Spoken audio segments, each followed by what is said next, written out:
And we are live. What's going on, everybody? Happy, what's today? We are March 29th, the last Wednesday of the month. I hope everybody is doing great. Today, we are going to be revisiting the Enraged Rabbit Carrot Feeder, or ERC-F. If you were here last week, we started the stream, and after about an hour of showing off all the parts for it, the Bowden fittings, the first two that we installed, cracked the filament blocks, which was unfortunate. So we ended up switching gears and we unboxed the Snapmaker J1, which is their IDEX printer. And I've spent a ton of time with that between last Wednesday and today, printing both just general test prints with their slicer.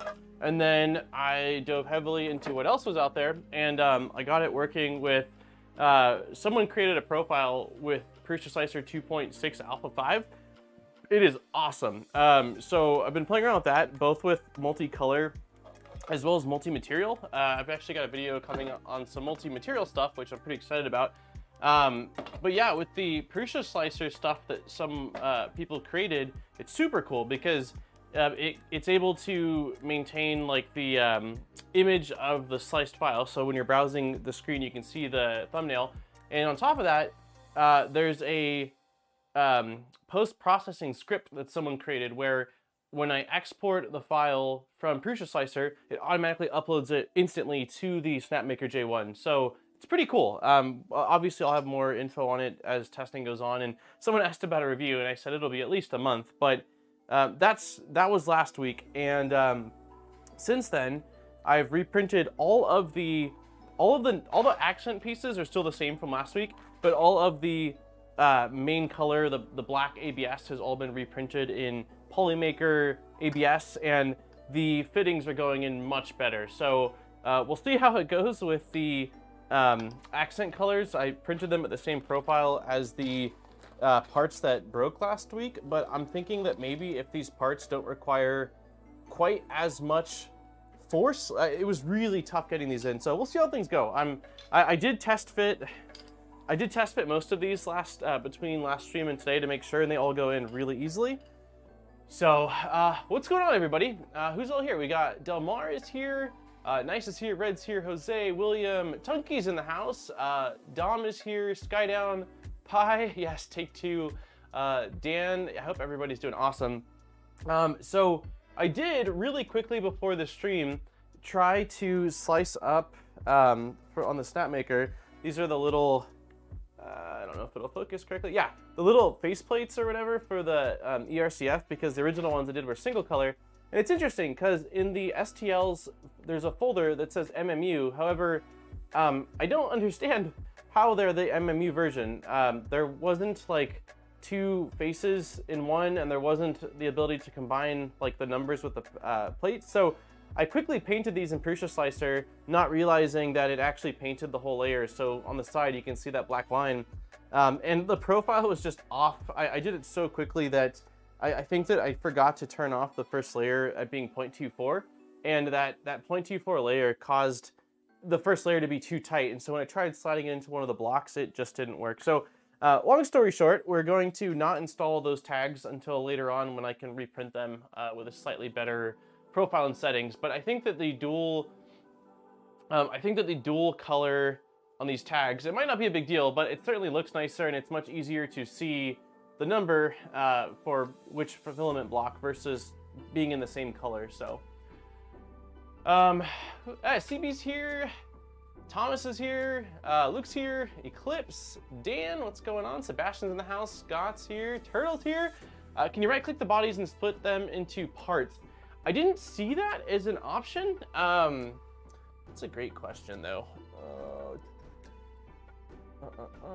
Let's check really quick. I wish I had the Prusa Slicer 2.6 with the Snapmaker set up on here. It's on my Mac. So we can't just reslice and print, but let's see. So if we go to the carrot feeder, and we go to the STLs, and we go to the filament blocks, and multicolor options. So yeah, these are the MMU versions. Let's download 0. So it shows just, the thing, like I was anticipating that, so like there's this empty cavity here. I was thinking that there'd be a secondary body sitting in here that would be a separate body that I could then color, which doesn't seem to be the case. So I don't know. By the little extruder, some Pampers just print them in 2 colors first. Holy crap. Eclipse, buy the little extruder some Pampers, just print them in 2 colors. Thank you very much, Eclipse, for the $55 donation. That is nuts. I'm actually going to be building, man, okay, you're distraction time really quick. So, thank you, Eclipse. I'm going to be building a tool changer, and I'm going to put that towards that. I decided after today, for anyone that doesn't know, which I feel like anyone that's been online has seen, that Prusa announced the Prusa Mark IV and the MMU 3 this morning. And I have been on the fence about canceling my Prusa XL order for quite a while now, just because I have some skepticism about how long it's going to take for it to get to a place where it truly is a this thing on? fairly... Thanks for everything you do this. You've earned this. Oh my gosh. Dave, is this thing on? Thanks for everything you do this. You've earned this. Thank you very much, Dave and Eclipse. Wow. You guys are awesome. What was I saying? Yes, the MMU, the Prusa Mark IV was announced this morning. And so I've been on the fence about canceling the Prusa XL for a bit now, primarily because, again, I think it's going to take some time for it to get to a place where it sort of does what I would want it to do. And that to get the Prusa XL with the 4 tools, or 5 tools, you're looking at $3,500, not including shipping and whatever VAT is, which, let's just say, like, rounding up, ballpark $4,000. That's a lot. And so I've been thinking, like, with that, like, I've been saving for it for months. Like, I mean, I think I pre-ordered it right after it launched, so I've been saving for it for at least half a year. But with the money that I put aside, it might make more sense to do other things with it. Like, after the launch of the Mark IV this morning, I'm thinking about taking the deposit, putting it towards the Mark IV, and paying the difference for that, and then doing a Jubilee build, which is a open source tool changer, like super awesome build, and something else instead. So I'm thinking about canceling. I'm almost certain I'm canceling the XL pre-order. But also what I wanted to get at is, what are everyone's thoughts on sort of everything that was announced as far as the specs, the price, the upgrade paths, and the MMU 3? I'm definitely I'd love to hear some info, because there's been all sorts of stuff online. But yeah, thank you very much, Eclipse and Dave. Dave said earlier in Discord, I was reading, I don't know who you're talking to, but you're talking about something, and you said that you're going to be making a bad decision during the stream. I didn't know that's I didn't know that's what it was. So thank you both very much. This last week, for anyone that's curious, this last week has been wild with the little man. I had actually Sunday and Monday, I felt physically ill because of just lack of sleep. And so we're trying to figure out a different sleeping setup. And after talking to my mom, she said that when they had me and my brother, that my dad, who was working at the time, and my mom, who was home, they would sometimes sleep separately, so that way my dad could get a good night's sleep. Because although Aaron is doing much of the night shift, since he's in a bassinet in our room, I still wake up every hour and a half or 2 hours when he wakes up. So I didn't think it was affecting me, and then Sunday and Monday I just felt awful, like absolutely terrible. So it's been a wild week. But the little man's doing awesome. He's starting to get eyebrows. You can only see them from certain angles, and it's really funny because he's got real strong like facial expressions, like really judgmental facial expressions. And when you look at him from a certain angle and you see his dark eyebrows coming in, it really emphasizes him judging you. So it's been it's been pretty funny. I'll have to get a photo at some point. It's really hard to get with the lighting, but man, sometimes he looks at me and I'm like, I feel very judged. Okay, let's see what everyone's saying about this though, and then we'll jump into this and we'll look at the multi-material. Of course, I said we would dive right in today, and then Prusa has to drop the Mark IV, which I wasn't anticipating before the leaks last night that was coming today. I was looking at 5 tool heads, Aaron. The main reason for that is that like I have the Soval SP04 and now the Snapmaker, so if getting 2 to me I don't think would be much better than an IDEX, maybe even not as good as an IDEX, since an IDEX you can have them run at the same time versus having to dock and grab the tool head. So I was looking at 5. Like if I was going to do it, I'd be doing all 5, and if I'm doing the Jubilee, I think the minimum I would want would be 4. That way you can use like maybe a bigger tool head for infill, a smaller tool head or nozzle for the perimeters, and then the ability to combine a different type of material, like a non-compatible material that you're like something you normally wouldn't be able to do. Like the idea of being able to embed like a rubber gasket inside of something that's a rigid material sounds awesome. So let's see. Everyone is thinking about canceling the XL. Quick, someone else. Thank you both. I don't know. That's about $500 per tool. I'm not sure it's worth it. Put it all in black, and if you win, get the Prusa XL. It's a terrible idea, Kenneth. The Prusa i3 Mark IV is too late. Yeah, so my perspective is this. I think that Prusa is still going to do fine, and I think that even if the majority of the machines aren't going to as many hobbyists as before, I still see there being a massive audience in education, government, and business, because the reality is, one, there's like government especially has super strict requirements as far as like no networking stuff. So the fact that Prusa has it where the networking is a add-on or removable module, that is a huge thing, versus with the Bamboo printers, it's baked in, and with the cloud, there's no way that government would be able to use those. I also think that like my experience with Bamboo support hasn't been bad. However, my brief experience with Prusa support, because I haven't needed it much, and I honestly haven't used the Prusa quite as much as I thought I was going to. When I bought my Prusa, it came in, we built it on stream last year, the year before last year now. That's, wow. And shortly after, there was a loud sound coming from one of the bearings, and I messaged them at some odd time in the middle of the night, and they instantly messaged me back, had me upload a brief video, and then basically overnighted a replacement bearing to me with no questions asked, and new smooth rods, if I remember correctly. And I didn't order that, like, there was no ties to the channel or Modbot, and like, I ordered it as myself with a generic email. And so I based off that, my belief is that that's the same sort of treatment that everyone would get. So they do have great customer service. That being said, if we're going down strictly from like a most feature-rich, capable, quick printer, I do think that it's tough to, like, I mean, it's $800 versus a P1P that's $699 that is a Core XY and does so much, you know. But I am still interested in having one because I am curious about the what they do with the 32-bit now that they have the extra power, as well as their next shooter. To me is something that seems really cool, which I'm excited to play around with. But because I have the pre-order in place, it makes sense. I was looking at the upgrade cost, and to do the full upgrade, it's $599, which I just have a hard time justifying, considering that they just lowered the price of the MK3S Plus to $699. So you're basically paying for the full printer, and then you're gonna have a bunch of spare parts that you're taking off the printer. And on top of that, the upgrade path, none of the upgrade paths give you that new frame. If you saw that, they went with a thicker injection molded aluminum frame versus the cut out aluminum frame that they've previously used. And so I want that frame because I'm curious to see what that does in terms of quality when you're adding speed to the printer. Like I want to see it at its best, kind of, I guess is sort of where I'm at. But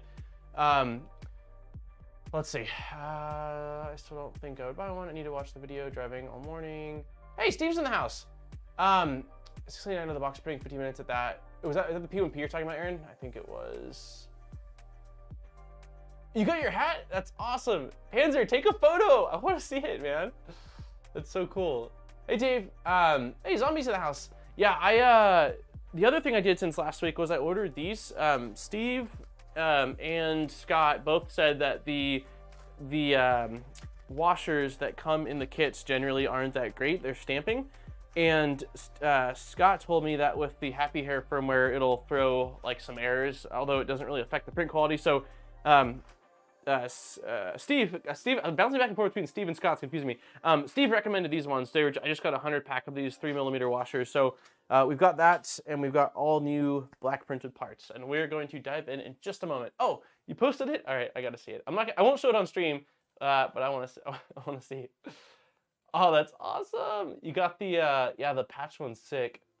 I love it. Thank you, Panzer. That's so cool. I need to get my, I got the big, bold one, but I like the little patch one as well. Keep your money and do not buy a Mark IV. Nothing new for this machine. Yeah, I don't know. It just depends on each person. The one thing I will say is that, like, track record also is important, and I feel like anyone that were to buy a Mark IV can know that in like 5 years time, they can still get parts and support for it based off of history, you know, which I'm hoping is the case for Bamboo Lab stuff. But until there is that timeline, like, I just don't, like, we don't know definitively. Zombie, what did you install the beacon on? On the simple core? I saw that somebody posted a video of it on a, on an EVA 3, and it looked like it wouldn't have been that hard to modify the Mercury 1.1 toolhead, kind of where the clicky is, to just have a couple of screws for it. I just don't know if the fan's in the way, on the way the 2.4 is on the Mercury. Hey, what's up, First Layer? Easy to tell Steve and Scott apart. He has hair. Probably a simple core. Yeah, you've been checking out that simple core. Okay, I think that's all the things that I wanted to go over before we dive into doing this. Let's do this. Okay, we're gonna do our giveaway. The Polymaker giveaway will be opening in an hour. No, what time do we normally open it at? An hour and 12 minutes we'll open it. I think that's when we normally do it. Okay. We have got the manual. We're gonna try to make some good progress today, because we were supposed to start the V0.2 build today, but Cybor, who sent the kit, Greg, who also has one of the kits, saw that there was some rust on the rails, and so I checked mine and also saw that there was some rust on the rails. So they reached out to me like right away, and Greg and anyone else that's purchased one of their kits, saying check your rails, and they're basically DHLing in a couple days to everybody new rails. So the rails will be here Friday. We'll start that build next Monday, but that's the reason why we pushed it back an extra little bit. Where did you get this ERC? This kit was from Fabrico, but they don't sell it anymore. I think he said that FISEC came out with a kit, and I think that FISEC's kit was less, because I think I paid, I have to check my receipt, it's been a year, but I think I paid like $100 more than what the FISEC kit goes for, and I think they sort of went with the FISEC kit instead of keeping up their kit because they liked the quality of it. So I got it from Fabrico, and they do have the FISEC kit if you do want to go with the kit.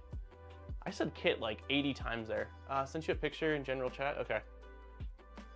I feel like it's all public, but I also feel weird about showing other stuff on stream. Oh, nice. Yeah, I could show this. That looks awesome. Hey, you got a crack right there, though. That part's looking a lot like my my cart, but honestly, it might not matter. I mean, I've had hairline cracks, I'm sure, in parts before, and I mean, as long as it holds this rigid. I also like the little strain relief you added there. Did you model this up, Zombie, or is this a is this something that exists already out there? It looks really nice, that holder. Okay, back to desktop.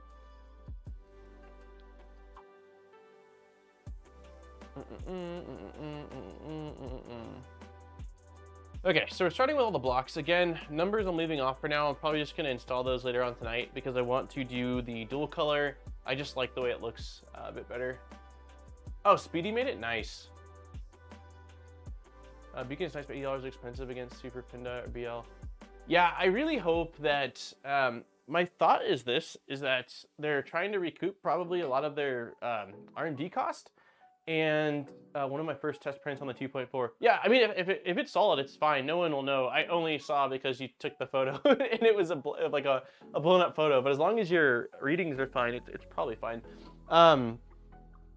I'm hoping that once they get back the initial cost and hopefully popularity grows, that they kind of lower the cost, and especially if they sort of get the manufacture of scale, or the economies of scale, where they're selling so many of them that they get better prices on them. Because I agree, $80 is not $80 is not feasible for everybody by any means.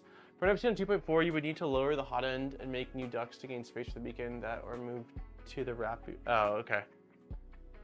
Yeah, I've been really happy with Clicky. I think I'm going to hold the beacon for the 2.4 build. You can do a manual color swap on those. You only see the face. Oh, okay, gotcha. I mean, honestly, the ones that I printed out with the IDEX look fine. It's just I did it so quickly. If we focus, I did it so quickly that the base layer is 0.24, and so when I tried feeding one of them in, it actually split. I tried getting it out before the stream. Thank God I printed an extra block. It split the top layer off. I couldn't get it out. So I was like, okay, we have no spare blocks today to save us, so we can't do any more breaking of things. Yeah, Clicky's awesome. But I have it. I want to install it, but the Mercury, I ordered a bunch of parts for the Mercury last night, actually. But we'll save that for later. Let's get a little bit of progress. But yeah, I ordered like aluminum plate brackets for all the corners, kind of like the rat rig. I ordered a 5-inch touchscreen. I ordered 5-volt LEDs.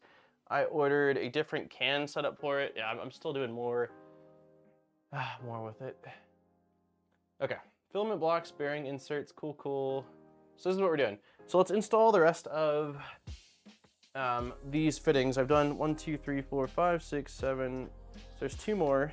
It's like having the blocks actually printed correctly. These fit in so much easier. I don't know if you remember how difficult it was for me to press them in place, but with these ones now, like it's bloop.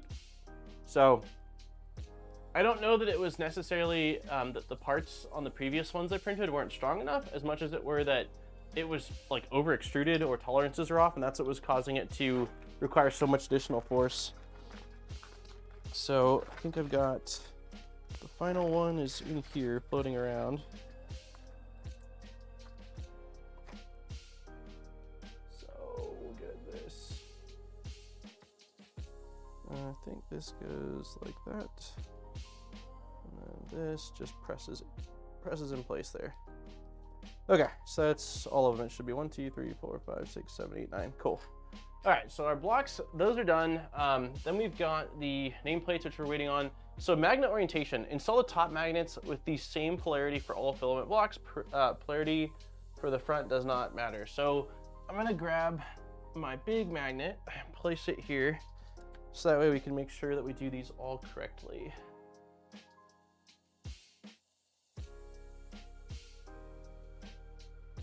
Okay, so let's go here. Let's grab more magnets. Hey, Iggy, I don't think I said hi. You snuck in. Aaron gave me a great advice on Clicky using the attach lock and dock lock to shorten start time. Huh. I'm interested in more info on that, Delmar. And Aaron.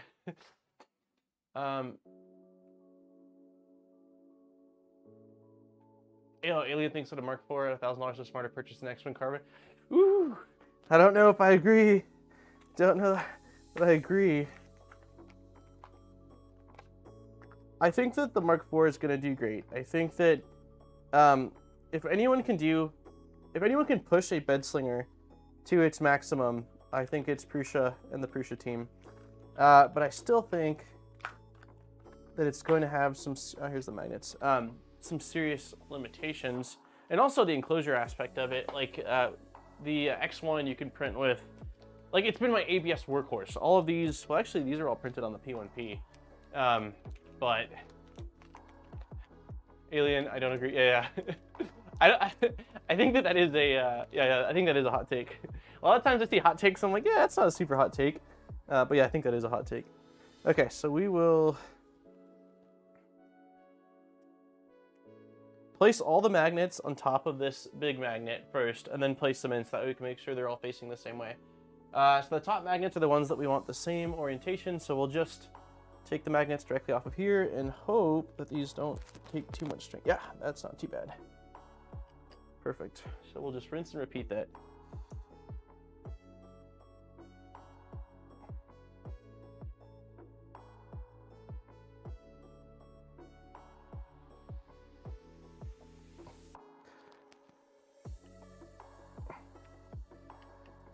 At least fit in nicely.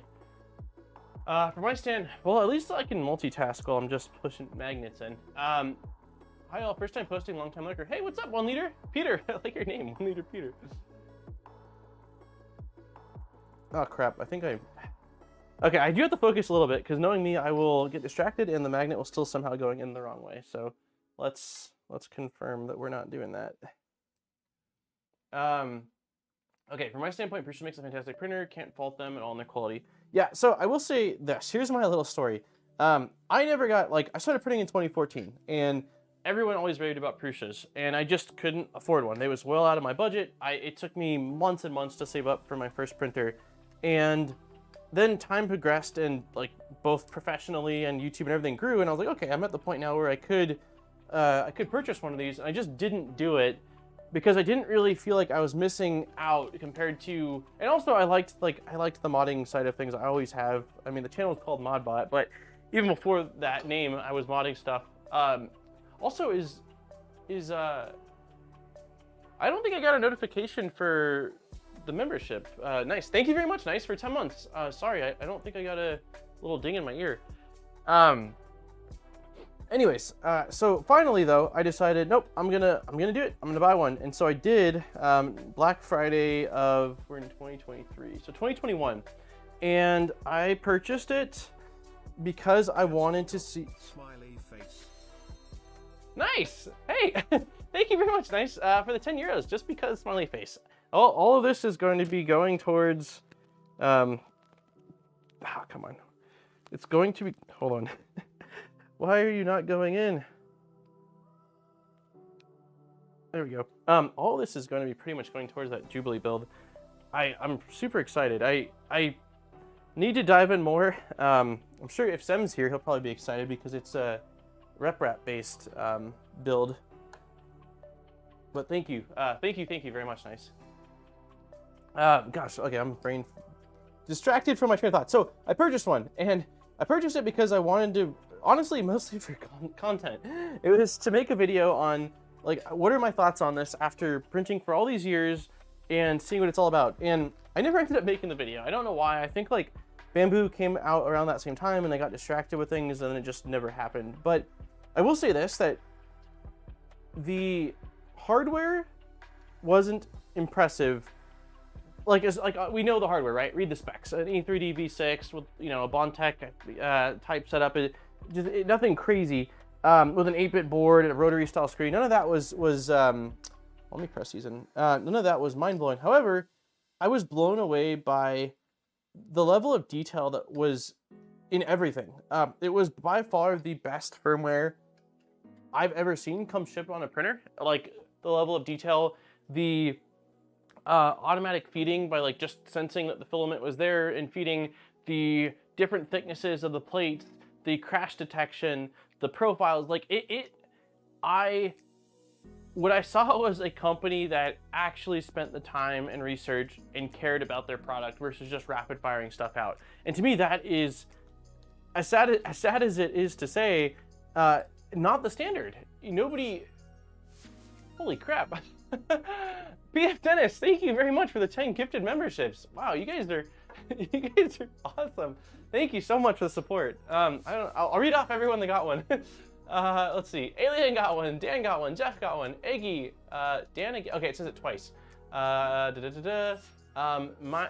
Misfiring. Bjorn. I think, let's see. Say it. Sean. Tony. Hey, Tony. Drifter. Ears blowing up. Thank you very much for the support.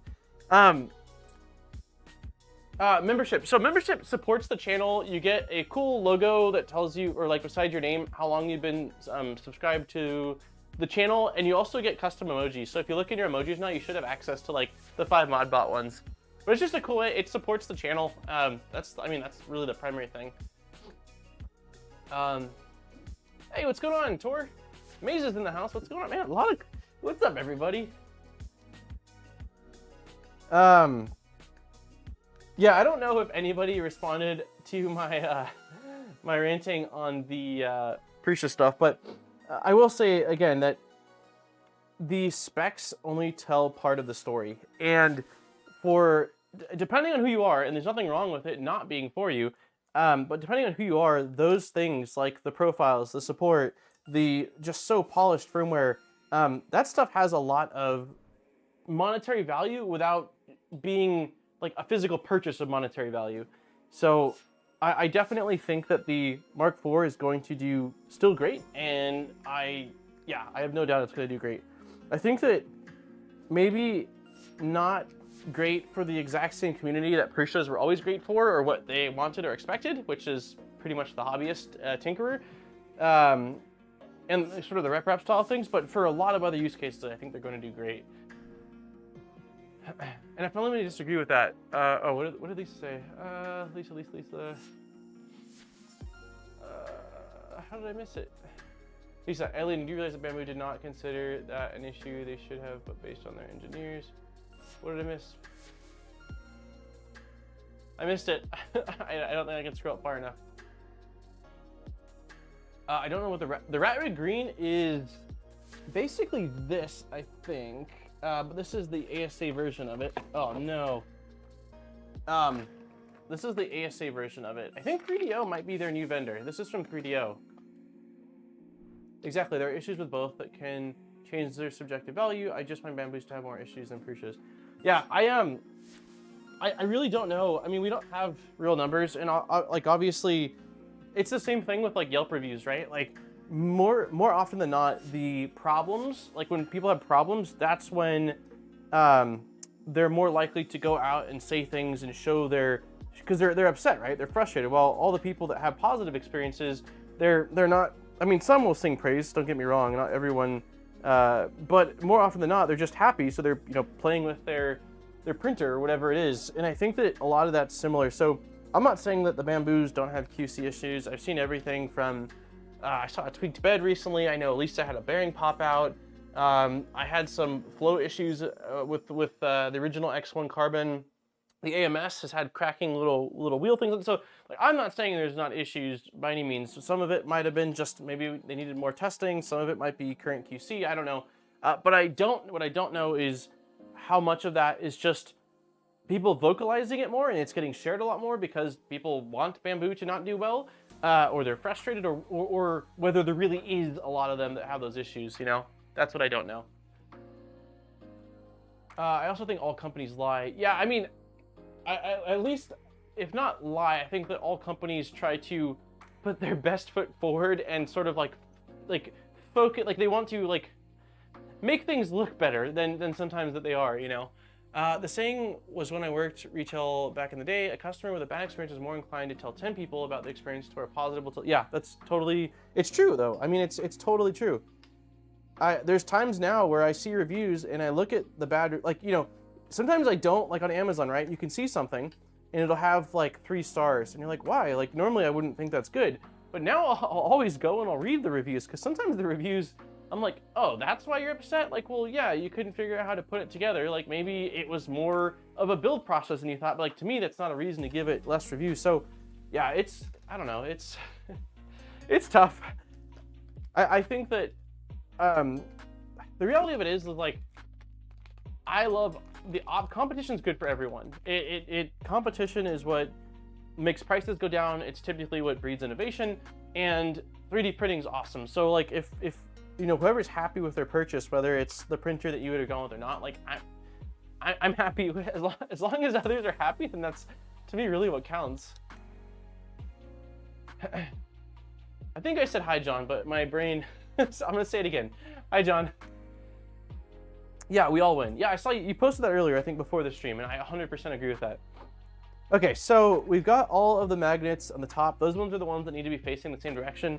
It says that the ones going in the front don't really matter, but I still think I will try. Let's see, in case you have, oops, I flicked my mouse forward. Okay, so it says 6x3 magnets have a very off-spec height and can be much shorter than 3 millimeters. In case you find the front magnets floating in its pocket, add a bit of CA glue. Oh gosh, we all know how I do with CA glue. Okay, let's hope that we don't need it because I only have the runniest of CA glue. And last time when we were doing the clicky on the Mercury, I think I got like, you know, just a tiny bit of glue where the actual magnet was, and the rest of it dripped down my 2 fingers. So yes, this is the MMU 3. Prusa rest one out the door for me. Hey, what's going on, Yan? I always read negative reviews instead of positive ones because it gives you the idea that if the product is bad or the person is just dumb. Yeah, sometimes I see some negative reviews and I'm like, oof, that's what got you upset? That's interesting. Okay, so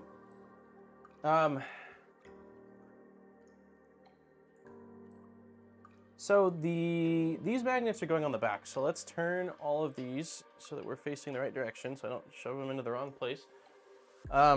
And we're just going to, I'm still going to go the same direction as much as I can on the back unless I forget because we're talking. And then I will take a flat head and see if I can press these in place. I don't know how, does anyone know how far in these magnets are supposed to go? Like, I don't know. Okay.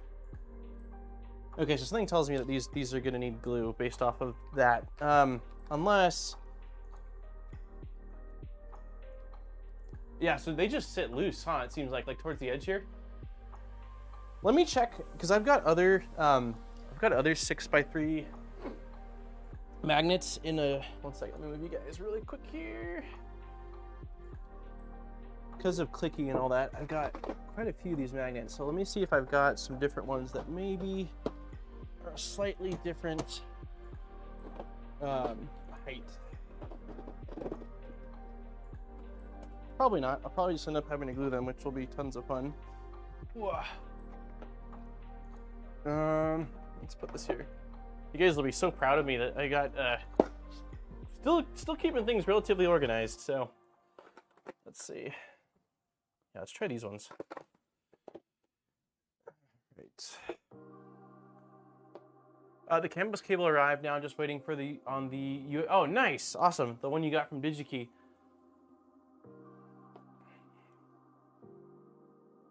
Okay, this is a tighter fit. So we are going to use these magnets, and not the ones from the kit, for the back pockets. Because if I don't have to use glue, then I don't want to use glue. So let's try this.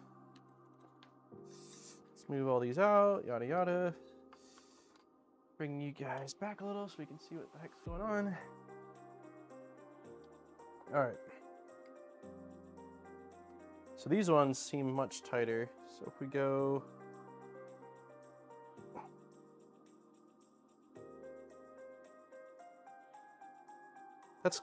That's wild. It's like a... I mean, I've seen other people talk about that, I think mostly with clicky. But yeah, these are much tighter magnets, which is awesome. Are you going to Enclosure, Mercury? So, I don't know. The initial plan was yes, but now I don't know. And especially now that I bought I spent like, I think it was like $40 on the aluminum flat corner pieces to make it kind of, hopefully stiffen the frame a bit and make it kind of like the same style as the rat rig. I don't know if I'm going to. Yeah, I don't know if I'm going to anymore. If I'm going to enclose it, what's likely, here's probably what's going to happen. I know that the Zero G team is working on some kind of a enclosure setup that's like custom-ish.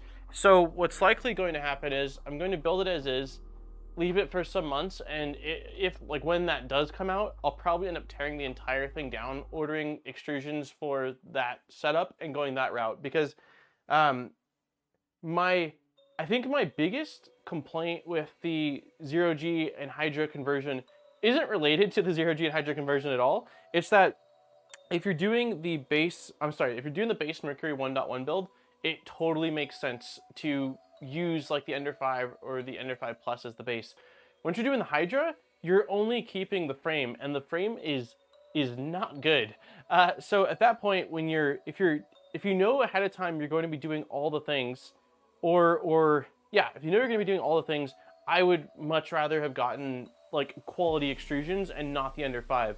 But if you don't know that you want that, or you've got Ender 5 Plus and you're going to be just keeping the bed because it's not a cantilever bed and it's not that bad, then it totally makes sense going with keeping that frame and just doing the Core X cantilever to Core XY conversion. But yeah, knowing what I know now, in hindsight, I would have just ordered extrusions, quality, thicker extrusions, because the only real issue, and it's no longer an issue, I think that I could get better results in my mesh had I gone with a more rigid frame, is because the frame just isn't square, and I'm sure it's not cut perfectly either. So yeah, that would be my only thing, is that if you, that's why I made mine DIY rails and all. Yeah, in hindsight, like going back now, knowing that if I was doing the full conversion, I don't see why you'd start with an Ender 5, because the only thing you're keeping is the frame. And again, the frame just is the least, like the least high quality thing out of all the things on it, really. But doing the base conversion initially, keeping the board and the power supply and the motor and all that, it made sense. But yeah, so I'm not doing the enclosure now. I'm gonna do all these mods to it, like the screen, the LEDs, camera, and the brackets, and leave it like that for at least 3-ish months, and then we'll cross that bridge when we get there. But yeah, if I end up doing the enclosure, I'm going with all new extrusions and everything like that. So, sorry, maybe a little bit more ranty than you wanted. I have a hard time just like half-ass answering questions. Oh, what happened? Stream dropped out. Uh-oh. Hopefully it shows the stream as green health, so hopefully it's not on my end. Yeah, yours looks awesome, Tor. I saw it on Twitter. It's gorgeous. It's so nice. Yeah, I would like to enclose it so that way I can use it for ABS if I want to. That being said, though, I don't know, like, the switch wire is what this is going on to, and the switch wire, the one I got from LDO, came with their enclosure kit. I'm not reinstalling the enclosure kit on it. It's going to be an open printer now, because I've got like the V0s, the X1 Carbon, and the P1P that are all enclosed, and so I don't need all my printers to be able to print with ABS. And realistically, other than printer builds, I don't really need ABS for most of the things that I would print, like organizers, things around the house. So I guess time will tell, but I really like the look of it, and again, stiffening up the frame, both by going with bigger extrusions and using panels to sort of tie it all together, I think looks really awesome. So still lots, yeah, still lots to do on it. Oh, it looks freaking awesome. Whenever you are done, in quotation marks, with it, please tag me in it. I've gone through, like I always do it with the Voron Discord, looking through the show off your printer channel, and I've done it with the Mercury in the Mercury 1.1 builds, but I love seeing finished builds. Okay, let me get the rest of these magnets going. Have you seen the bug boot? Yeah, I saw. So I think I actually watched a video on it without realizing the name of it, and then I saw Luke, Digital Dragon. He has been building one, I think. I saw he posted on Twitter the other day that he was building it on Twitch. It looks, so I watched the video on it, but I'm not gonna lie, like everything I do, I got distracted at some point. It looks quite similar to a Rook, and I think that the creator said that he was quite inspired by Rook. Right? Is that wrong? What are the benefits? What are the pros and cons of going with that Core XY versus a Rook? Just from the outsider's perspective, I don't entirely know. Hugs to everyone, puppies and beautiful boy too. I suggest cake for this. Lisa. Thank you very much, Lisa, for the $20 donation. I couldn't even read the whole thing. Let's see. Give hugs to everyone, puppies, and beautiful wife, and boy too. I suggest cake for this. Aaron will not say no to cake, so I'm sure she'll be very happy. Thank you very much, Lisa. What was I gonna say a second ago? Oh, so dog story really quick here. Delilah has like talons for nails, right? And the reason why I haven't done anything really about it is previously she ran around when we had a backyard when I was with my buddy, and they would always just kind of wear themselves down, but she doesn't walk. We don't take her as much out. She kind of just wants to go in the backyard and then be with us, and so she doesn't go out as much, and they've grown, and she's friendly, but she can be sketchy when she's uncomfortable. And so like every time we've taken her to the vet, it's always kind of scary. Like last time we had to like double muzzle her because she was quite literally trying to kill the vet. And so we had asked, like, we've been wanting to get her nails done for a while. Aaron called around some of the places, and we were trying to see if any of the places would actually sedate her. And I said, if we're going to do it, like, I want to sedate her prior to bringing her in and not bring her in and then sedate her. And like one place, like one, the prices were insanely expensive, and two, there was some, it sounded like there was some concerning language about like her age and like sedating her. And so I ended up ordering, I just said, forget it. And I was looking into all sorts of solutions between like dremeling off her talons and snipping them. And I'm just scared of the snipping because she has such beefy like nails. But I did order a nail clipper, and last night I clipped one of her nails, just one, really quickly. And it was terrifying. Like it made such a loud like sound when I actually clipped it. And she was fine. Like it didn't hurt her at all, but she also didn't like it. And so after the first one, when I tried going back for her paws, she kept like, she was nipping at me. Not like really trying to hurt me, but she wasn't happy either. So my strategy now is that now that I know that this clipper can indeed cut her nails, is to like sneak a cut. Like just she's sleeping and like try to come up and really quick, give her a quick pet and just get one nail at a time over the course of a week. So we'll see how it goes. Wish me luck. She's an old dog now. She's like 10 plus, and she's a lab pity mix, and like I feel bad. Like I just kind of want to let her live her life. She's retired and just kind of enjoys relaxing. So hey, Aaron's here. Wait until you see this one. Oh, let me okay, two things. Let's go side cam first. We only need 2 more magnets, then we can move on from this part. Hey, what's up, Joda? I asked questions about that printer, and did anyone answer? Yet another DIY Parks. Why? We were on the other side of the sea, so not always super... Okay, gotcha. Maybe that's all it was then, nice. Never saw DIY Parks, so I didn't want to build... Wait until you see... Okay, so nobody gave explicit details. You better show Erin the Cocoa Press printer. I'm pretty sure I've showed her, at least at one point or another, but maybe not the like War on Zero version of it. I had to get my dog sedated to get her ears cleaned, and she was crying confused the entire next day. Yeah, so Delilah used to have really bad ear infections all the time. So hopefully, I don't know, like warning sensitivity, but like yeasty stuff, like nasty, like both affecting her, smelling bad, just all around bad time. And we took her to the vet a few times to get them flushed out, and it was always like $400 per visit. I mean, like vet stuff is so expensive, and they had to I think they had to sedate her as well. And the thing that sucks too, like I feel bad, like Delilah always gets so scared when we take her to the vet or anywhere, well typically to the vet, and she always releases her glands, and then I feel bad for the vet, and then like it always like it's rough. It's been a rough. I love her to death, but she has not made anything out of the ordinary, which is like feed me, pet me, and occasionally clean me. She does not like anything else. So I don't know.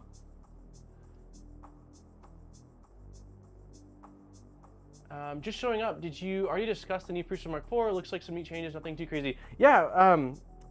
First off, hello, Narwhal. Yeah, we did talk about it a bit. I kind of feel the same way as you. I'm planning on canceling my Prusa XL pre-order and going with a DIY tool changer and using some of the money I had saved up for that in the pre-order to get the Mark IV, because I do want to play around with it. I think it's going to be a great printer. I don't think it's going to be groundbreaking. I don't think it's going to be, all right, X1 Carbon, you're out of here, or anything like that. But I still think it's going to be a great printer, and I would enjoy playing around with it, seeing what it's all about. I'm curious to see what they do with that 32-bit. It'll be fun to play around with Prusa Connect and their whole print farm ecosystem, see how that kind of does, and all that. But yeah, I don't think. I think the most exciting aspect of it is really their extruder toolhead setup. I'm very curious to see how well it goes with the nozzle changing and the no Z offset and all that stuff. I'm very curious to see how well that works. Plus, I mean, honestly, the Prusa Mark III S Plus is a super reliable machine. So the idea of having that, but like quicker speeds, I'm not upset with that. That sounds like a pretty cool thing. So you're the second person to ask. Zombie asked about a Trident tool changer. Is that a thing? The Jubilee is what I'm primarily looking at. Hey, watch it, Lisa. This old dog's got a hip op soon and don't want to be awake. There are some. Hey, what's up, Remy? She's not retired. She is so retired. She came out of retirement once Jackson came around, though. She's now on guard duty again. There's some anti-anxiety herbs that should work with dogs, sedation, or older. Yeah, it's dangerous. I want the chocolate printer. My dog hates the vet. She gets scared every time, so I haven't taken her to the vet in over a year now. Yeah, it's been well over a year for Delilah.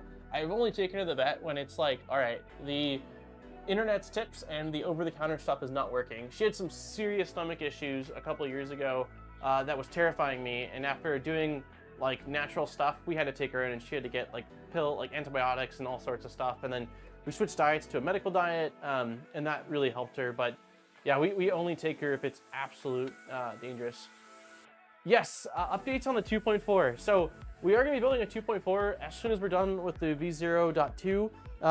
It's a sponsored build that I've been talking about since probably November of last year between Fabrico and LDO. It's going to be the 2.4 Rev 3 that has the Revo hot end with the clipper screen, and I think it has a high wind rail as part of it. Maybe I'm wrong. I just reached out to Fabrico for an update on that and was told they're expecting them to land midway through April, which should be perfect. If they land midway through April, by the time they get checked in, shipped out, and over here, it'll be probably end of April, beginning of May, which should give us enough time to get the V0.2 done and get ready for that. So that's the latest on it. I'm really excited because I haven't built the only Vorons I built are, after this one, will be 3 V0s and a switch wire. So I haven't done like the Trident or the 2.4, which is sort of the like main, the main ones. So I'm really excited to use the full-size toolhead with one of the Core XY printers. I've been looking at everyone else's builds. I'm just like, I really want to build one. So, hey, what's up, Alice? It's hilarious to me how many people think the Mark IV. Yeah, I don't know why they would think that. I could see Prusa doing a scaled down version of the XL at some point that's just a single toolhead one for, if the XL's 2,000, maybe 1,200 or something like that. But that's the extent I think I could see it at.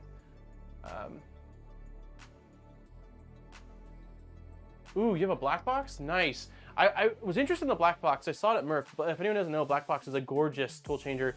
But one of my friends told me the price, because a lot of it is really custom machined parts, and the price, it's just, whew, I don't think it's cheaper than going with the XL, the black box, but it looks like a gorgeous machine, and I saw it at Murph, and it looks like water-cooled block for the hot end, and just really well-engineered looking machine.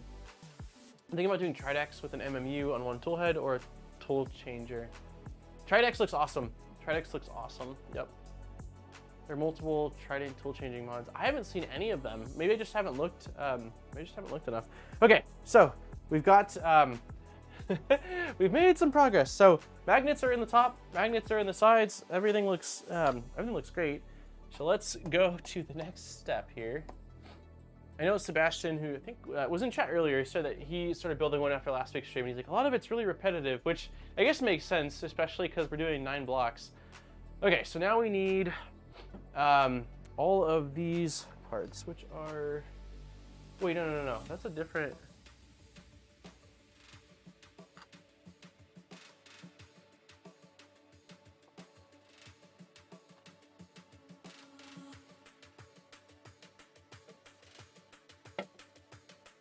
we need this for all of them? The little latch?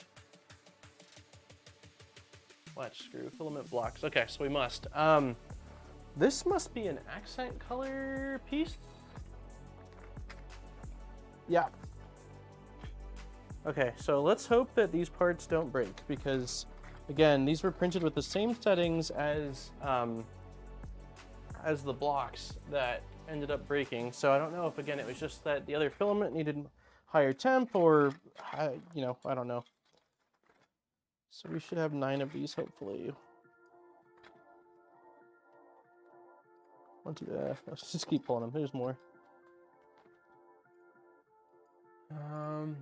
I'm on the ropes on the Mark IV. Someone said MMU included, and if then I'll push the button.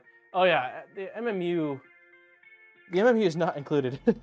I don't think they said the price for it yet. I'm interested. I'm really interested. I know that I don't think Booty's in chat today, but he said he'd love to see the like MMU versus ERC-F, and I never made the jump with the MMU2 because of the amount of issues that I saw. 1, 2, 3, 4, 5, 6, 7, 8. So there should be one more. Because of the amount of issues that I saw, it seemed like there were some people that were sort of like the MMU2 whisperers that got it working, and everyone else just had lots of problems. And so I never made the jump, but I'm really curious. It seems like they did a lot of changes both in hardware and firmware on the MMU3, and so I'm tempted to see what it's all about. I think it's going to be tough though to compete with the AMS in a multi-material setup that comes out of a single nozzle. Because the AMS solves the buffer issue, while all the other ones you have to sort of DIY a buffer solution, or it takes up a lot more space. So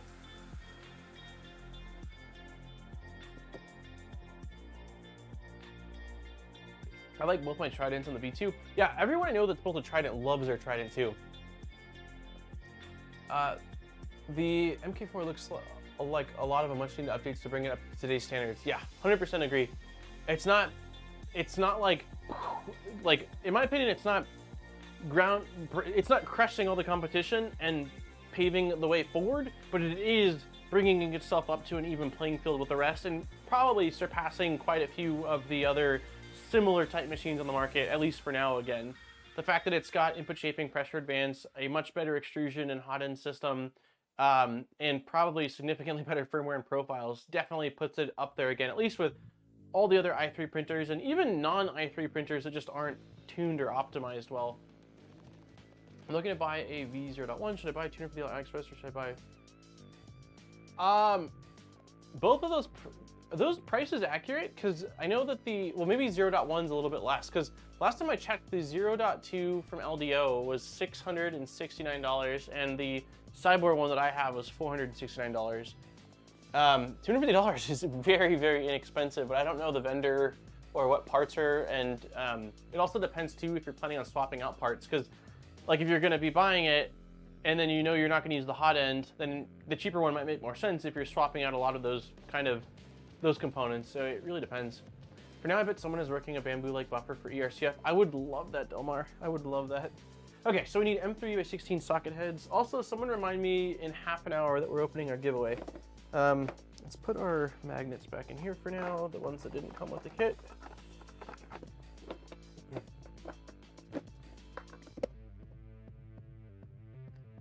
Hopefully it's not an issue that these magnets that came with the kit are a little bit shorter and they're not perfectly flush with the top of the blocks.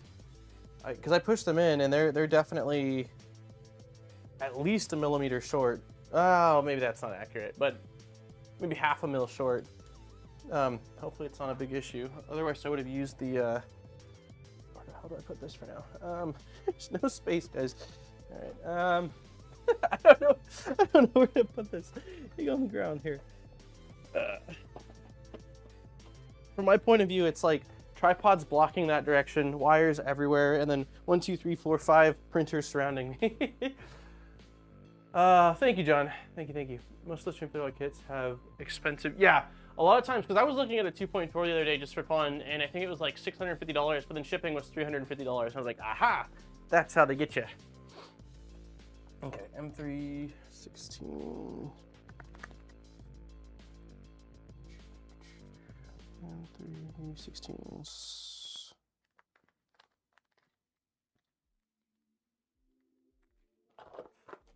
These should be the right ones, but let's measure them to make sure. I would go with a trusted name. Yeah, there's a lot. I mean, there's a lot of vendors out there. Like you've got LDO, you've got Formbot, you've got FiSec, you've got Cybor, who, you know, again, we'll see how that goes. But I'm hoping that they end up being a great budget option. Thanks, Alien. For buying prayers like buying the last iPhone, it makes no sense and money wrongly spent. I think it depends though. Nice again, like if you're used to that ecosystem, for some it might make sense. The latch screw is screwed directly into the plastic, don't over tighten. It's just the rotation. Okay, so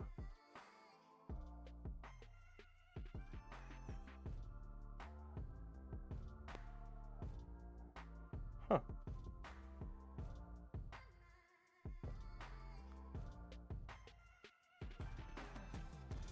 Oh, okay, so the thing it grabs onto is lower. Okay.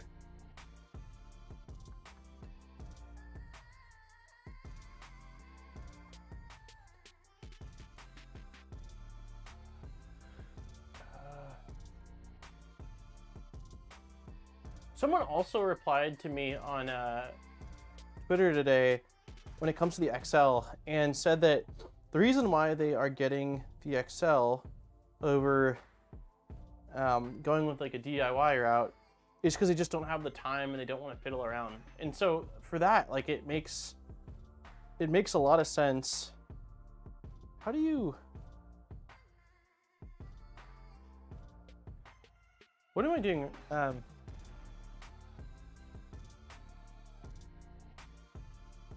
So this I don't know if anyone's here, and some people in here have to have built this. But as far as this latch, it says don't over tighten it, which I definitely didn't do, but I don't see any way, like the latch doesn't move. It locks in place. Is that supposed to be like that? You may want to file sandpaper on hand to clean up surfaces just in case. Yeah, I have,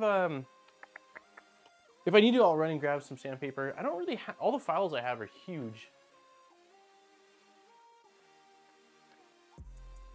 Inker's supposed to be sending a printer. They've reached out to me 3 times over the course of 6 months, and every time have like ridiculous requirements. And I say, absolutely not, can't do it. Then they sent a new contact my way, and the new contact had the same requirements. I said, absolutely not. Here's a copy paste of the previous email I sent. They're very tight for me to leave it loose. So you should be able to pivot this thing, is what we're saying?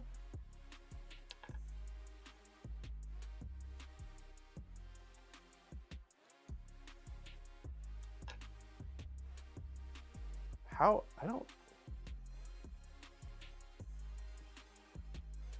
I don't understand how this can pivot. Like, let me grab another one. So this goes in like this. Oh, okay, so it is gonna.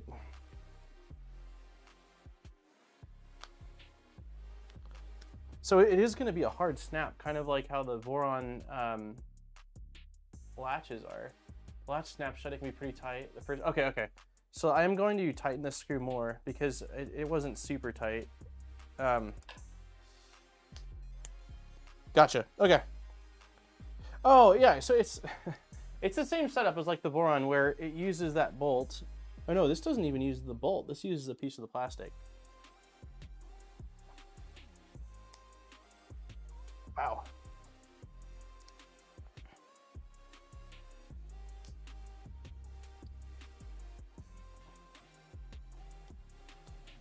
Okay, so I see what Scott's saying. More likely than not, I already see it starting to wear down. So it's gonna take a couple of tries for this to wear down. Waiting to hear a crack? Don't say that, Alien. Don't put that on me. Very, very hard snap. Okay, don't pull a latch, push the very top back. Well, I'm scared if I guess maybe that is the way.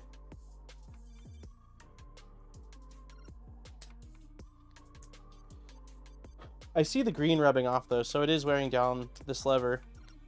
It's gonna be fine. I mean, honestly, a hard snap is fine.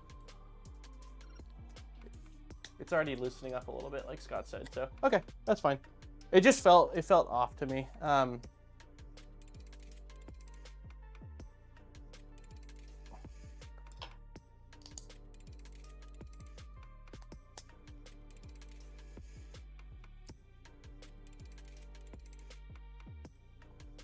Okay, we'll move forward. I just wanted to make sure before I installed all of them that what I was doing was correct, and it is just a very tight fit. Hey, what's up, KB3D?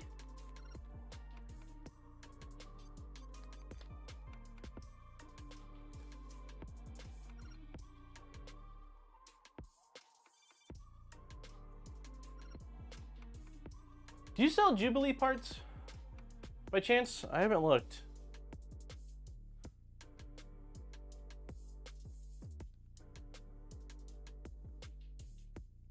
I know that I did a search earlier and I saw that like Illustrator has an entire motion kit, but I think I want to try to source things a little bit more pick and choosy than that. I don't know exactly. I need to look at the BOM and stuff a little bit more. Just ate a Cadbury cream egg. I forgot how insanely sweet they are. I love me some Easter candy.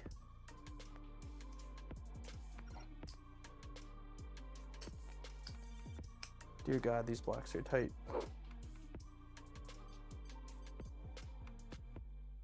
I don't, but Illustrator's doing okay. Yeah, Illustrator's the main one that I saw that came up. I checked Fabrico as well, didn't see either. I know, because you do, that's right. You're the big one, the tool changer that you're kind of involved with is the black box. That's funny. I was just talking, someone in chat said that they were working on their black box, and I forgot that you did like a collab at Murph last year, and that's where I saw it. It was actually at KB3D's booth last year.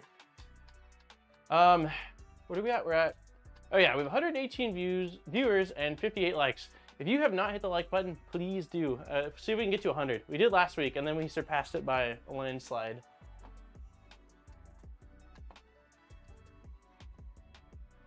Yeah, the black box is rad. For anyone, we'll do a quick detour here because it's me and I can't focus on anything for more than a little bit. Black box 3D printer. Here's their like official website. If it loads. It's a it is a very polished looking tool changer.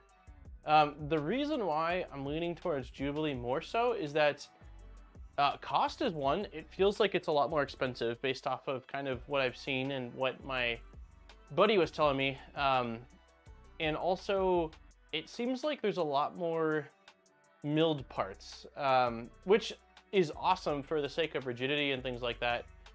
But it also means more sourcing of things versus being able to print out different things. So I don't know. But I will say again that when I saw the one at Murph, it was a very, very nice looking printer. I messaged you in Discord with a suggestion for Delilah. Okay, I will, let me see here.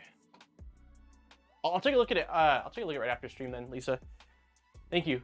We'll bring it again this year too. Nice. I am sad. I won't be going to any of the 3D printing events this year. There's too much going on with Jackson, and we've got family coming to visit.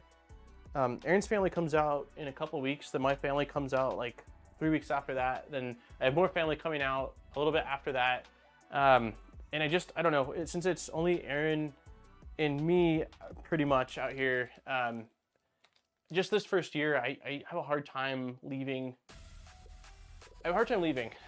So I think that for this year, I'm not going to be able to make it to any of the events. And then next year, I will be going to at least one of the Rep Rap Fests. I'm super sad. I'm definitely going to be living through social media and everyone else's videos on it, though, because I really enjoy seeing what everyone's been working on and saying hi to everybody. The one event I will be going to, though, is Lightburn. Lightburn is having a... it's called the Lightburn Experience in October in Illinois, and I will be there. I'll be working it with Lightburn, but I will be there. But that's probably my only my only time leaving the house this year, really. Feel free to reach out for any questions, black boxes between releases right now. Okay, yeah, thank you. Definitely will do that.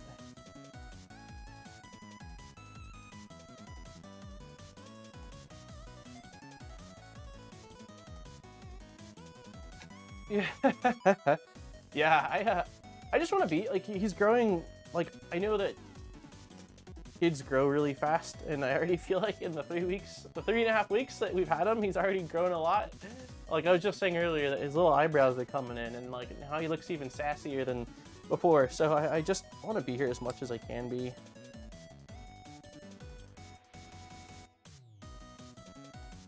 I could probably always tighten these up later.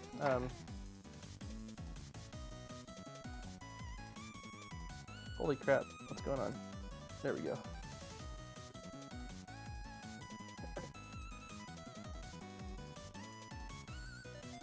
Is this angle fine for like viewing what I'm doing? Let me know. I've kind of been keeping on the same. Normally I'm always bouncing the camera around when we do builds, but since this is kind of a smaller thing, I'm like, I'm just gonna leave it kind of as is, versus giving everybody motion sickness every couple minutes. Don't worry, later the development seems to take forever. Perfect. Yeah, I'm in definitely in no rush for him to grow. The only thing I'm excited for is when he does sleep a little bit more, both for myself and definitely for Aaron, but that's it. Is he enraged yet? Yeah, he yesterday was like Aaron's first time really leaving the house since we came home from the hospital. I've been doing, oh, that's not true. We've done doctor's appointments for him, but like no errands. I've been doing errands when it comes to like, hey, we need to pick up some groceries and stuff. And so she went out yesterday and left me with baby Jack for probably like 2.5 hours. And it was a rough 2.5 hours. I went through my checklist of, is he been fed? Has he been burped? Has he been, has he pooped? Is he swaddled? Or is he not? Like whatever, a couple times. And he just kept getting pissed. Like he wanted to be on my lap the entire time. And not in the same position. Like it was like, he's on my knees, he's like this, he's like this, he's like, I don't know. So it was, yeah, I've definitely seen him enraged. Aaron came home and was like, did you swaddle him? Because he doesn't really like being swaddled. But he kept flailing his arms yesterday. So like, all right, I'm giving up. You're getting swaddled. Because I was thinking that maybe like he would flail for a little bit and then get tired, but he didn't. He just got even more pissed. So yeah, I've definitely seen enraged, enraged Jackson. Hey, what's up, Ted? Also, guy sticker, what's going on? Camera's fine. Okay, cool. Camera's cool. Any advices on how to prevent clogging? I don't really run into clogging issues, knock on wood, as often as I used to. It's actually quite rare. I mean, the things that will cause clogs are cheap filament, abrasive filament, heat creep. I guess printing with your nozzle too close to the bed can potentially cause clogs. But yeah, I mean, honestly, like if you use decent quality filament and you have decent hardware, I feel like you shouldn't get clogs very often, really. I got them a lot more often when we were using like single idler, single gear plastic extruders with like the cheapest no-name filament that existed. Oh, that's weird.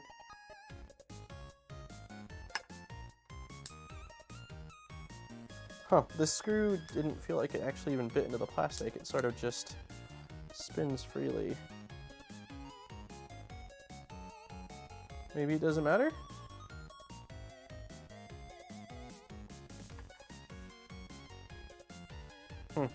Well, I don't have a spare filament block, so...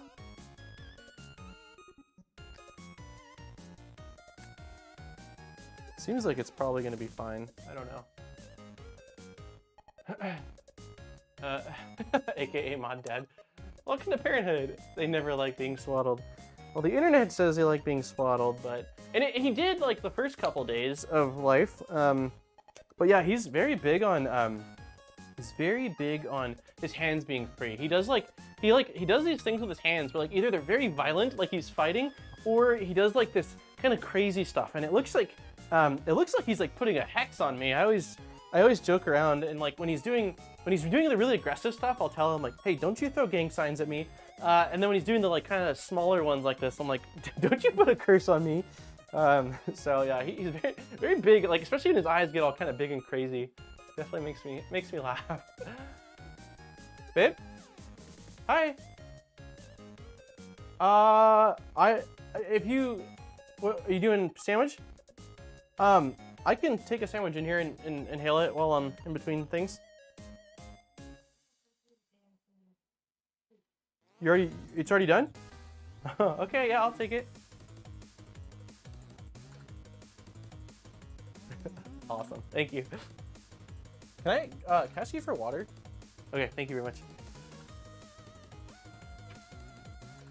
Erin said she wanted to start prepping a little bit of like quick, easy stuff. So we've got peanut butter and jelly with apple slices, Welch's fruit snacks, and then Reese's peanut butter cup and a Lindor chocolate. So I'm gonna eat once we get done with these latches, I'm gonna eat that sandwich really quick here.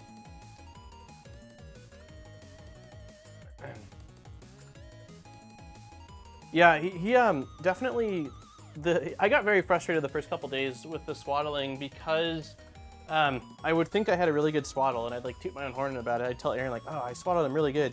And I turn around and there was a hand in his face. I'm like, how the hell did you get your hand out of that? That was like the tightest tuck I've ever done in my life. They sleep better when swaddled because of the arm flail reflex. They never want to be swaddled. Gotcha. Thank you.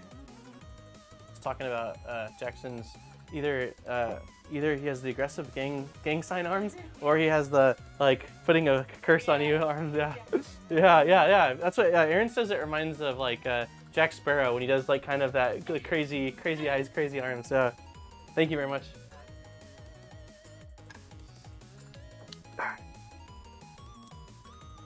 All right. Oops. Yeah, homemade Lunchables. Yeah. It's funny actually, Erin, she hasn't done them in a while. We gotta bring them back. But for a while she would call them adult Lunchables, and it's like Lunchables, but like fancier. So she would get like 2 different types of crackers and a bunch of cheeses and like prosciutto and salamis and stuff. I mean, kind of more like a charcuterie tray really, but she'd call it adult Lunchables and it was incredible. That was before we moved out here. We haven't done that since we moved, so it's been almost a year now.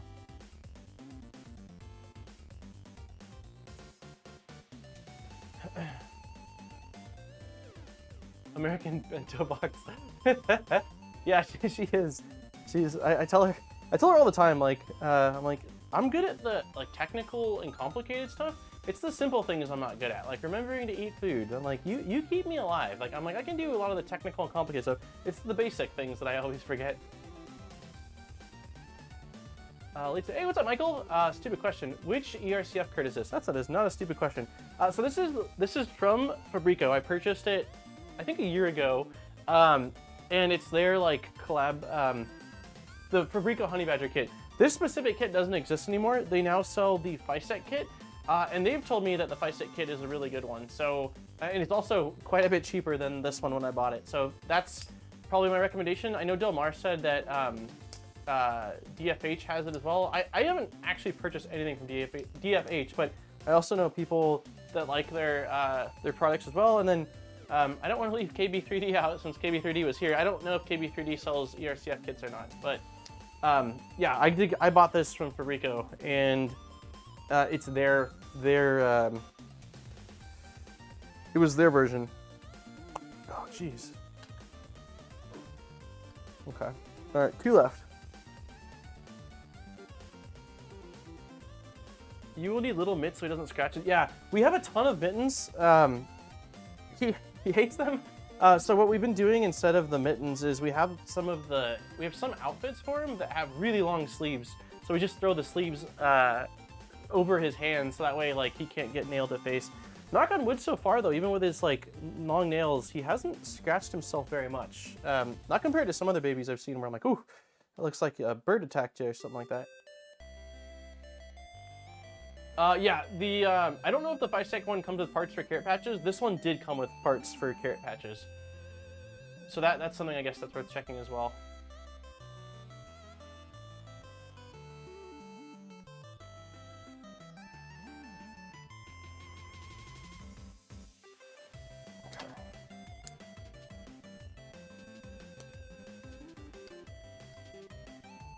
Okay, so the one screw that is spinning, that's the only one that's kind of concerning me a little bit. It's not that one. I think it's the fourth one. Nope, the fifth one? Yeah. It just spins too freely. I'm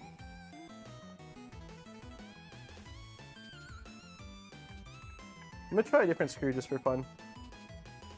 Just to see if, I doubt it's the screw, but we're gonna try a different one really quick. We have some really good 78% dark. It's fantastic, so much better. Wait, what are we talking about? Dark. Are we talking about dark chocolate by chance or no?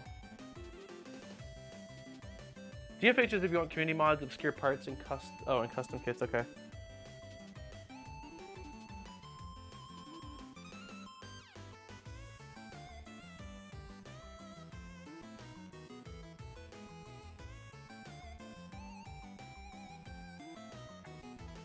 So weird why this one block just seems to be a little bit bigger.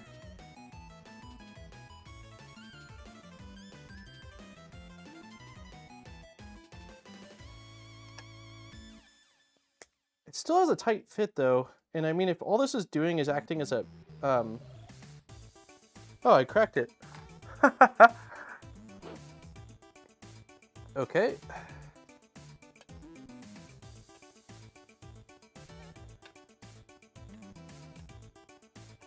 Well, the good thing is I have a spare one right here, but let's not do that again.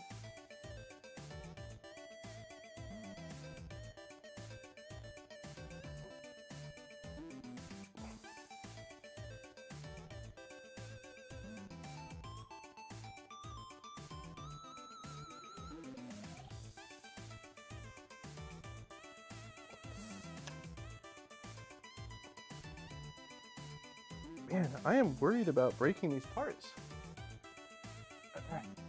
I printed one extra. These are with the old settings though. Make sure. Oh man, this one's jacked up too. No. Why does this keep happening? I think I printed only one extra. Did I print? We'll see if there's another one in here. So, yeah, I see stress marks on quite a few of these. This one is a stress mark. Something tells me that the accent parts might also need to be reprinted on the P1P. I guess that, I don't know, just these profiles or the profile that I use on these must not have been very good. Add some glue in the screw hole. Yeah, I can do that. I don't want to do that if I'm going to be having to swap these parts out. Let me see if I got, one sec here, let's dive into this. It's been like 3 steps forward and 2 steps back with a lot of this. Let's see, so if that's the case and I'm gonna have to reprint those, let's see though if we can do other things, because I don't want to stop and, I don't want to do something other than ERC-F. Hey, what's up, Dutch? I said we were sticking with ERC-F today, and I meant it. Gate key.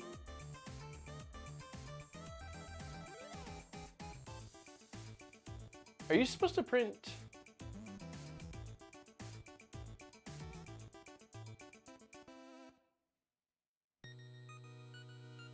How many gate keys are? Is there supposed to be 1 gate key per? Because I don't think I printed out enough gate keys then. I'm pretty sure I only printed out.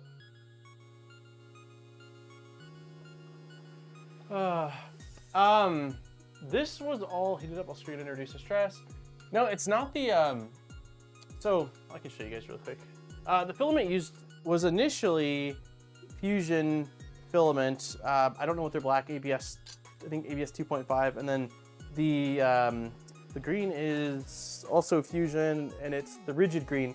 But they were printed like a year ago, I think on the switch wire, and I have no idea what settings I use. It's been a really long time. So the part that's breaking is the latch. So the screw portion is fine in a sense. That's not really the issue. It's this latch right here. It latches on to the filament block. Oops, let me find one that doesn't have it. There's a little little part right here that it basically slots into, latches in, and then you insert that bolt and it acts as a pivot point. The issue I think might be that these just aren't printed well enough. I don't know actually. Or they just, like, maybe it's the sanding. I know that Delmar said maybe some slight sanding is needed. I worry. I mean, if I use two hands, even with that, it feels like it's, I don't know. Okay, 1 gate key total. Hey, what's up, Dutch? Any more printers to open? No. I mean, there's the cyborg kit, but I want to save that until we start building it next week. Yeah, you can easily see, like, this filament shows stress very easily. Like, if there's a stress part, so like right there, there's a stress point. There's a stress point developing on that one. A lot of these do, so I'm definitely going to reprint. I'm fine with using the parts on this that aren't going to be under that level of stress. Like, that is a lot of pull for this tiny part, and so I want to reprint it to make sure that it's going to be right. So let's see if we can move on to, like, the entire next section of this. So, like, I think something like this. Let's move on to this part of it. Oh, we can make some progress. Those latches just hold down the top hat with good alignment. You don't have to unlatch them. Oh, okay. They just hold down the top hat with good alignment. You don't need to unhatch them very often. Okay, that's good to know then. So maybe I don't need to keep working them back and forth like that. I'll still reprint them though, again, just because of the fact that there's some that are already showing pretty good signs of stress points on them. Although, I mean,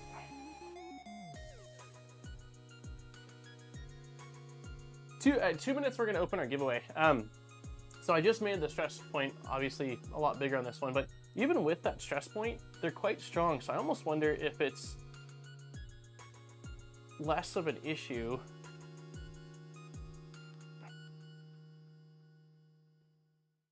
It might be more of a visual.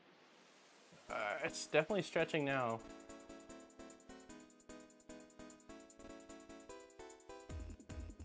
I'll probably reprint just 1 or 2 of them and kind of see how the parts compare in strength to these ones. But yeah, even with those stress marks, I mean, it's taken a lot for me to kind of get this thing to bend a bit more. Maybe anneal them, I don't know. Hey, what's up, Jack Black? You checked the EMs? No, I literally got up this morning, saw the Prusa MK4 stuff, hopped in the shower and got ready for the stream, and this is it. Hey Daniel, are the parts splitting like last week? So I reprinted all of the non-accent parts and things are fitting much better. So I was able to get the fittings in with much less force. Magnets on the top were no problem. The magnets that go into these pockets here that came with the kit, the 6x3, they were too thin. So it does say in the instructions that they're too thin just to use some glue, but I checked in my stash and the other 6x3 magnets that I had were a little bit thicker, so I was able to just kind of press them into place. So the blocks seem fine. The issues I'm having are with the parts I didn't reprint, which is the accent parts. I just honestly didn't really have enough time. There's a lot going on.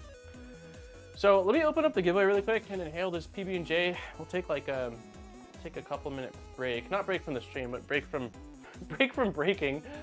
1 second.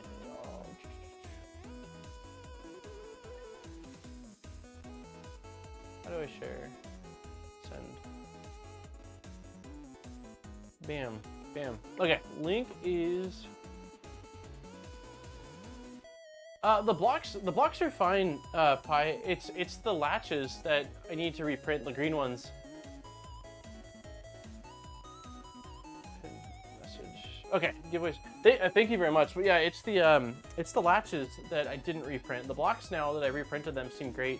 I printed these on the P1P. I think it was with a modified version of their strength profile. Like I think I took their strength profile for ABS and then just made it where it had the Voron settings. So like the 5 top, bottom, 4 walls, 40% grid infill.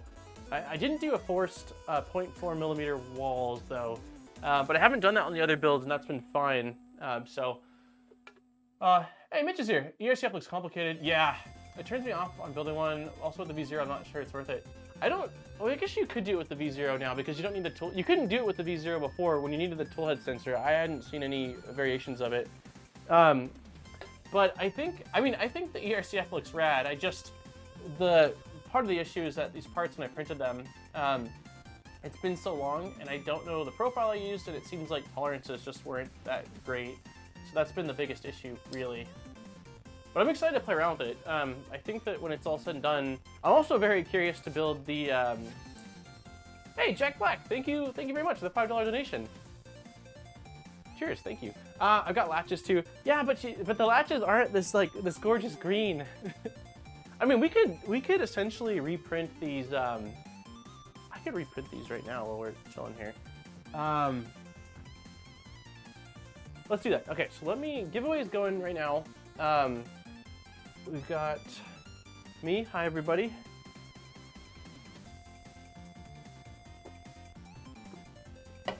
Yeah, we can actually reprint these right now that I'm thinking about it.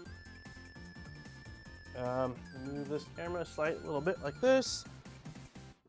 The only thing I don't have is these spools don't work with the AMS because they are kind of chunky. So, what is blocking the AMS? Okay, the plug.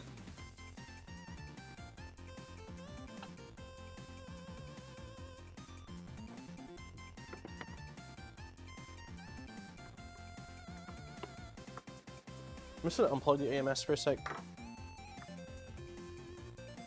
Alright, so power cable, come off. Filament in, come off. Maybe? Oh, that's stuck.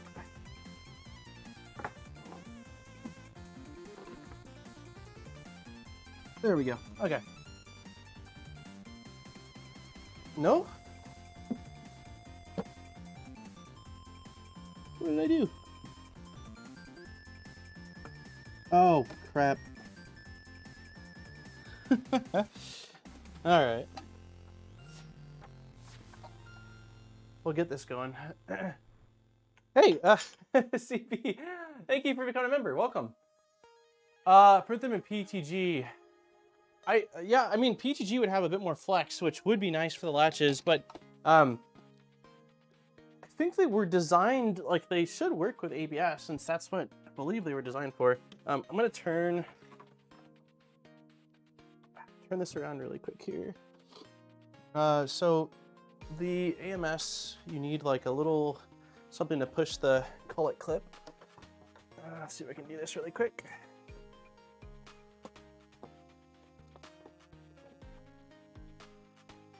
Awful angle. There we go. All right, AMS is free. Well, now where do I put this? Tiny bit of space on the ground right here. All right. Then let's turn this back on. Okay.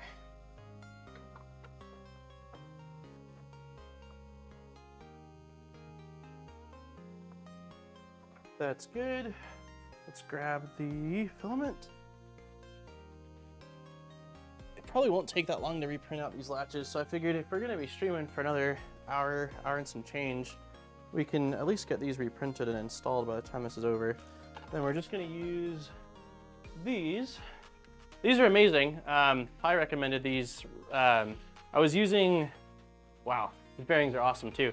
I was using just like the tush filament rollers for a really long time, but the issue with them is that they're separate from each other, and they're kind of a pain in the butt to position under the spool. While with this, it's a really nice spool holder. I don't have the, if you have the link Pi, I don't know if I have the Thingiverse link for it.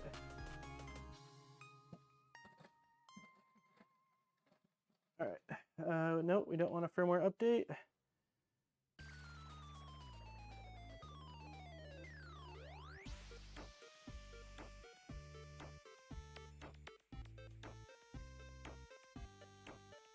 All right, speeding up.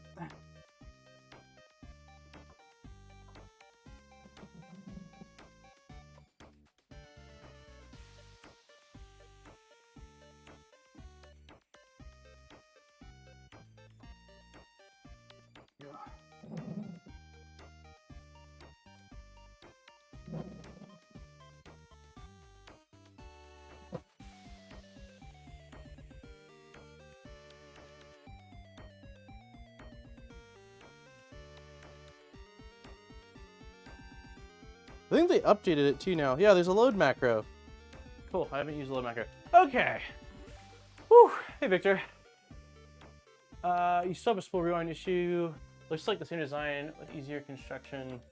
Are you talking about the MMU 3? I haven't, I was talking about it earlier. I'm interested in trying it out. I never dove into the MMU 2S or S Plus because I heard so many issues with it. And it seemed like there was a couple people that were sort of MMU 2S whisperers and everyone else just had really unreliable results. So I'm definitely curious in seeing what that's like. Also, the Annex Engineering came out with the beta or alpha for their, it kind of looks like the ERC-F. I saw it at Murph, but it operates differently. I think that it's just one gear system instead of each block having a gear system, and then it kind of moves. I don't remember, it's been such a long time, but I'm curious how that compares to the ERC-F for reliability. Hey Quinn, how's the baby and the wife? Doing great. I think that Aaron's watching from the living room and baby's, I think, finally asleep, which is awesome. Oh, okay, yeah. If anyone's interested in that filament holder, there's the Thingiverse ID 1185076. It is awesome. Pi showed me it and I love it. It's like the best, it's the best spool holder I've ever used as far as not having one connected to the printer.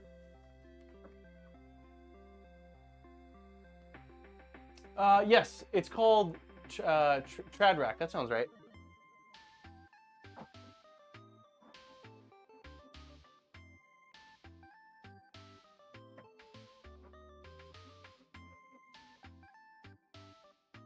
Okay, it's feeding. I don't know if I have Bamboo Studio on here. I hope I do. Oh, I have Soft Fever. Well, that works. As long as I'm logged in, which I am. Discard. Sweet, okay, we can just do it on here. Device, P1P. Nope, that's not right. That's what I wanted. Please observe the nozzle of the phone as make sure you click done. Oh, oops.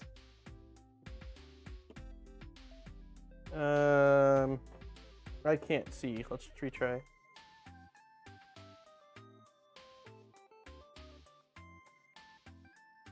Okay, it's definitely extruding, but I think it hasn't purged enough yet, but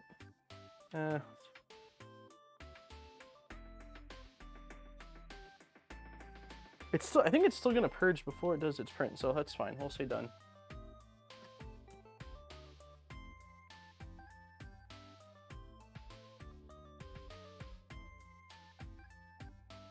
Oh, okay.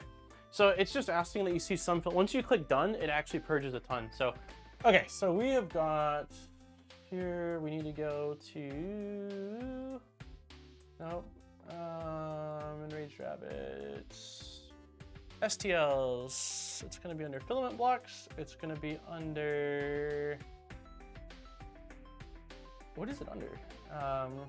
Bearing inserts, insert feet, latches, right? Yeah, latches, this is it. Okay, download. Yep. Bam. UNP, cool. This is not, this is gonna be,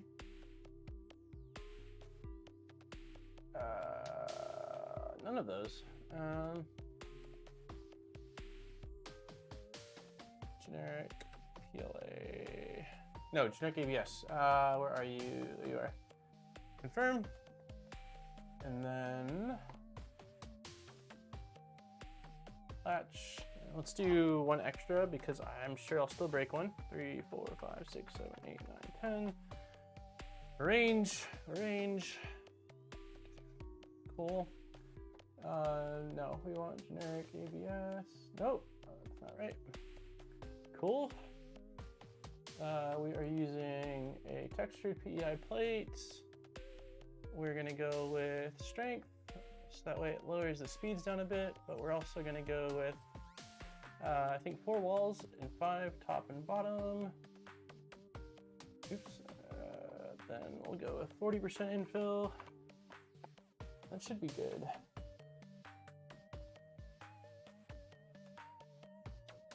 An hour and 17 minutes. Well, we'll see if we're still streaming. I think we will be. At this point, that that can really compete in terms of speed and capability. I don't know what there is at this point. Uh-oh, did the stream cut out?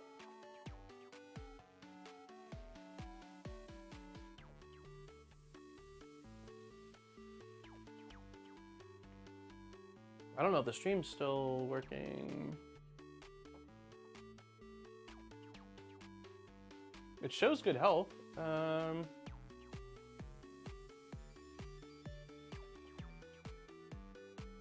don't see chat.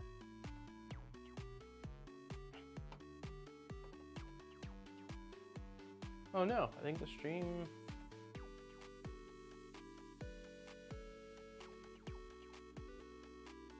Chat disconnected. Did we lose internet?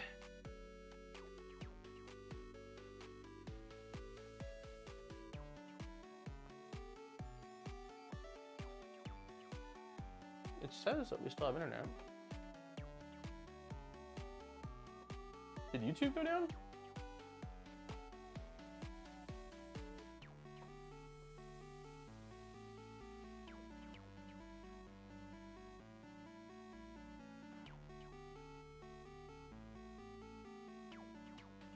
Stream freeze. Is it back?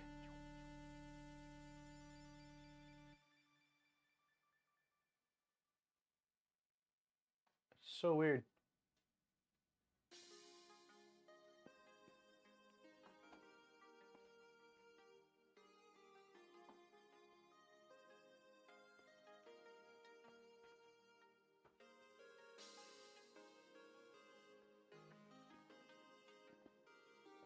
I don't know if it's back.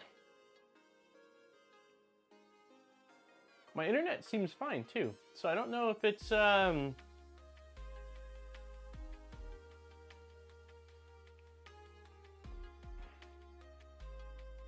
it's back. Is it back? Let me see on speed test.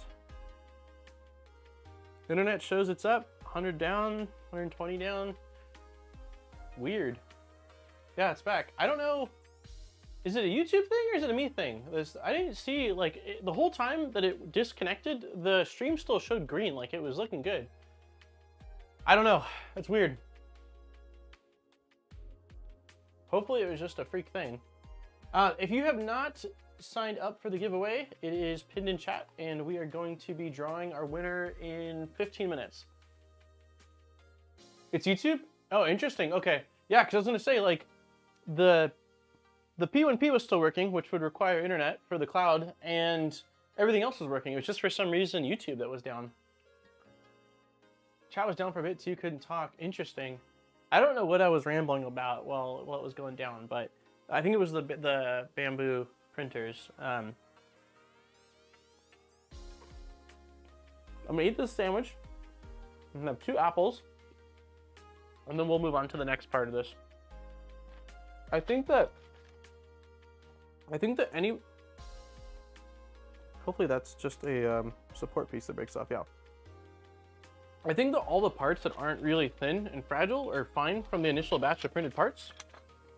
So hopefully a lot of these are going to be okay. Those latches, again, that's a lot of stress on a printed part regardless of whether you printed it well or not. So we'll see. Spam calling me?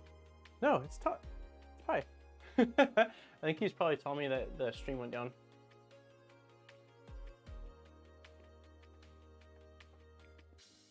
Mind the grub screws, yeah. Yeah, I can continue the rant, but yeah, the Bamboo is definitely not the most exciting printer that I own by any means, as far as like a fun printer or one that I enjoy using a ton. As far as, no, I enjoy it. It's not the most enjoyable printer because of the fact that it just does its thing. But there's a lot of times where that's exactly what I want, is just slice the file, send the file, and know that when I go over there, the part's gonna be done. It's gonna look pretty damn good. And it's gonna be dimensionally accurate. So it's like the Mercury 1.1 parts were all printed on Bamboo printers. The longer printer was all done on Bamboo printers. That was with Polymaker Red ABS. The This guy, which is the Kevin, aka Sam belted mod, it was all done in Polymaker purple ABS, all on the bamboo printers. They've been cranking out ABS like nobody's business, and really, really well. So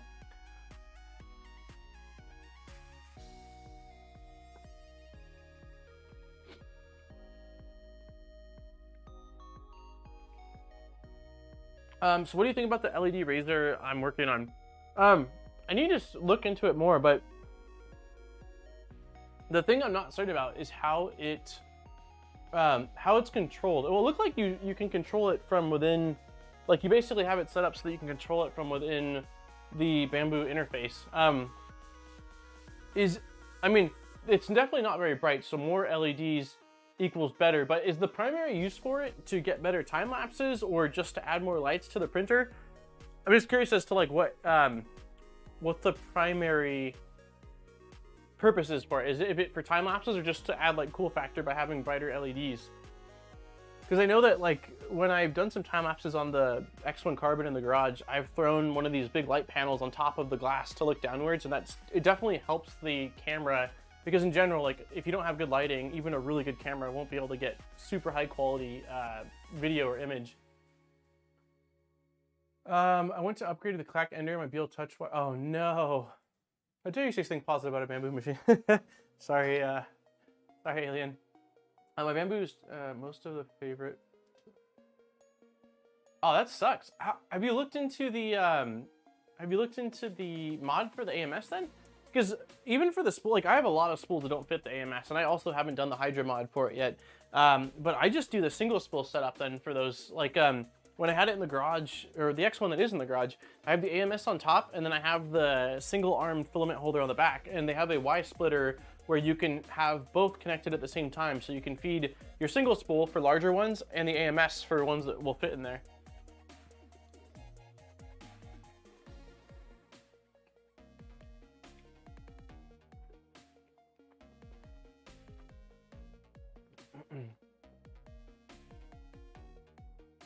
Generally, to add more lighting and it can improve time lapses. Check DMs for the tweet I posted demonstrating. Okay, I did see you show the demo tweet where you were able to turn it on and off from using the menu, which was really cool. First time I got a message that this service is not available. Yeah, I don't know what's going on with YouTube because the internet here is fine. I looked the entire time and it shows like green, yellow, red for your upload speeds, and everything looks great on OBS. It's just the peanut butter and jelly to hold me over, guys.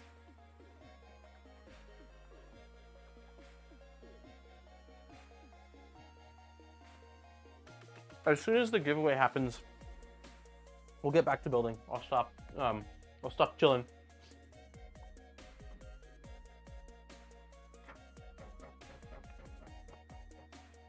I am going to take off the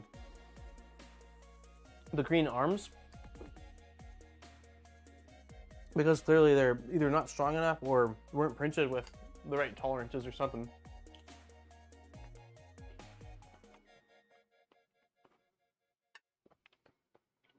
We'll go side cam.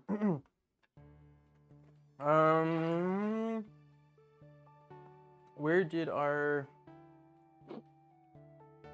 There it is. I left the driver behind the printer. Yeah, we'll take these screws out really quick then, since we're not gonna be using them. It's peanut butter jelly time. What have you missed? Not a lot. We got magnets installed. We broke latches. We almost got all the latches installed, but then I saw one of them had a stress crack, and then I checked all of them, and I'm just not happy with it.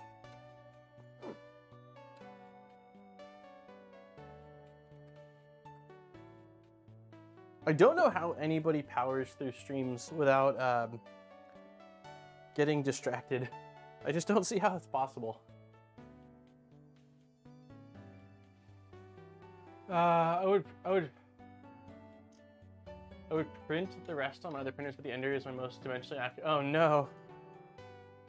Well, if it's just the Clack Ender parts, I will say that like they're not really big and they're not super complicated, so you might be able to get away with at least like a temporary printed parts, because it's really just like the filament block, The filament part that goes in the back of the tool head. So there's the block. There's 4 parts, and none of them are very big, so you might be able to get away with it. They're not incredibly complex. If you get a chance, check out the Hydra mod images on printables. Someone printed it in clear PETG. That looks awesome. Yeah, I've been meaning to print out the Hydra mod for one of the AMSs, but it hasn't been a big deal for me, and I've got mostly Polymaker filament. I honestly, I've been buying, well, I haven't been buying much of it at all in a while, but I haven't been buying much of the printed solids filament, primarily because of that reason. And also, I've just got a lot of Polymaker filament, and Polymaker filament's been working great. So unless there's a reason, like, usually I'm only deviating if there's a specialty filament that I just can't get, or if there's a specific color that I just want or need that they don't have. But other than that, the cardboard spool's been working fine for me. A lot of times I'm printing out the rings for the cardboard spools, but even in the instances where I'm not, like I have 2 Polymaker spools in here that don't have the rings on them, and it's still been printing fine, so. Zombie, I like Polymaker. Was that a fast food PB&J? No. Erin brought the PB&J sandwich in.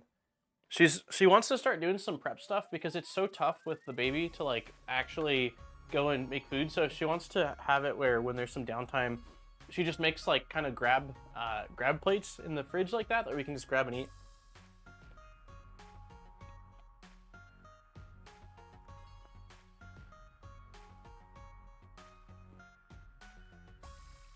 Zombie, when is Galaxy ABS coming? What's the latest? I feel like I haven't asked you in quite a while.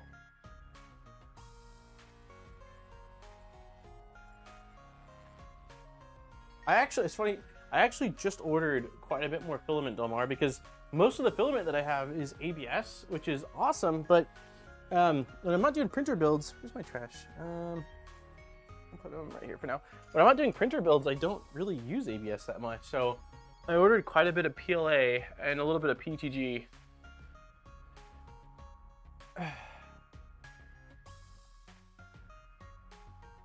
I'm trying to print them out of SA, though the Ender is also my only enclosed printer. I'm just going to buy a new wire this weekend. Can use it on my, yeah. Premium is easily my go-to filament. Actually, I love it. Yeah, they're awesome. It's out, and oh yeah, that's right. That's what Zombie said. Zombie, on your stream, right? That's right. You went on Amazon, but I think it was sold out on Amazon.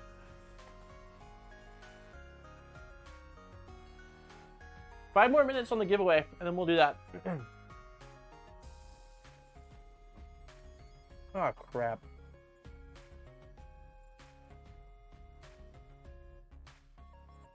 I forgot to remove the skirt from the previous print. That sucks.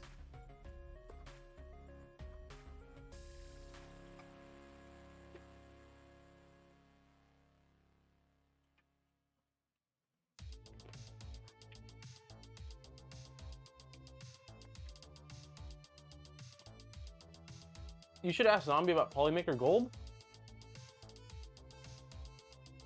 What Polymaker Gold? I did just get, I just got this in. This is Polymaker Gold ABS. It's funny because generally I don't really like gold, especially if we're talking like jewelry. Not that I really wear jewelry, but I've always been more of like a silver, even for, I don't know, I guess anything that would be gold, like faucets or whatever, color-wise. But I really kind of want to do sort of like a blinged out printer build using the gold, because it's a nice metallic gold. All right.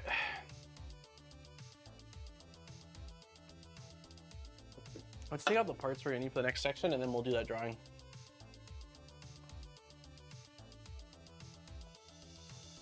Okay. So, select. Remember, for those taking the dedicated control board, please first take a look to page 82.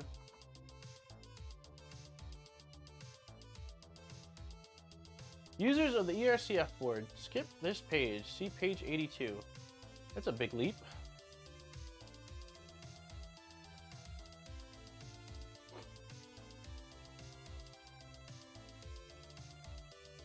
Okay, so we have a motor plug going underneath. We've got a servo. Wait, that looks like stepper motor, and then is it end stop comes out of here, and servo. Oh, servo's up here. Okay. Servo connector is only. Do I need to do any wiring stuff right now though? I thought we were just gonna be putting.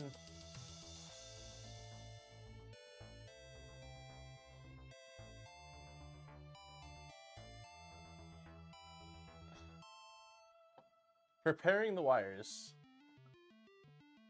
Here's a first take a look at and overview the power running. Make sure that you wire the end stop as detailed next page. Skip the steps for the pages with the label on the right.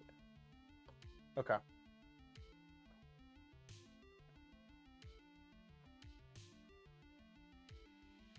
Do the end stop wiring and skip the rest of this page. Gotcha. Okay. It's not very gold-like. Wait, the gold? Yeah, it is. Zombie isn't a fan of the darker shade used in the gold. Oh, really? I think it's nice. Hello, everyone. Sorry I'm late. It's possible for me to be on time for stream because of time zones. Hey, no worries. It's a random time for a lot of people. The new metallic red isn't that's only PLA though, right? I think I ordered that too because Zombie showed it on stream and it looked gorgeous. Well, I gotta run. Talk to you later. Hey, thank you very much for hanging out, Alien, and thank you very much for the donation. I appreciate it. I will.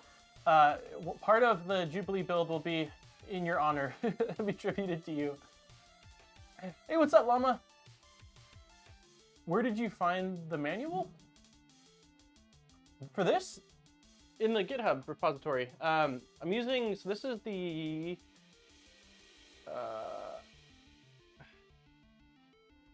So there's 3 branches, and I'm using the no toolhead sensor branch, and there's the main branch. I didn't realize there was a no toolhead sensor branch till Delmar told me last week. And then documentation, and then manual, and I just downloaded it from here. Going to sell the boards on Etsy, by the way. Should be getting the first batch mid next month. Nice. What are they going to be priced at, you know, Dutch? Okay, we're gonna do the giveaway. I'm gonna remove it from chat and give everyone like another 2 minutes to fill it out. If you haven't, remove, there we go.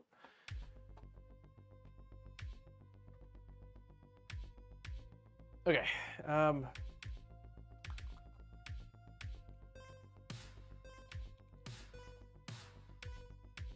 This is all servo stuff. These are stepper drivers. This is a limit switch. Am I supposed to wire it right now or no? Okay. I don't know the link I'm supposed to use.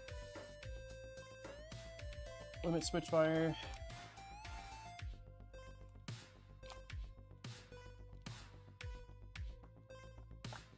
I don't see connectors. Did I leave them in the box?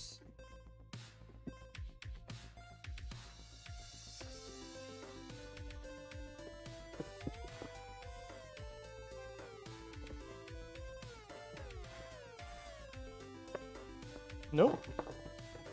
Where are all the wires for this build? Maybe I need to provide my own wire? That doesn't make sense though, right? There should be I feel like there should be a bag of connectors. There it is. Here it is. The only connector.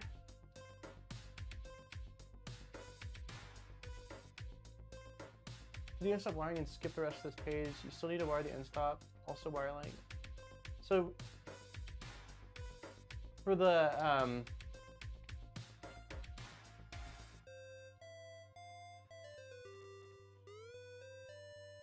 okay, so I think all I need to do right now is actually solder the 2 wires onto the end stop. Is that what we're saying here? What was it? It was page 82? Okay, so there's end stop, 2 wires from there that pop out. So I think that's all we need to do. I don't think we need that full Molex board or the Molex connector. So we'll do that instead.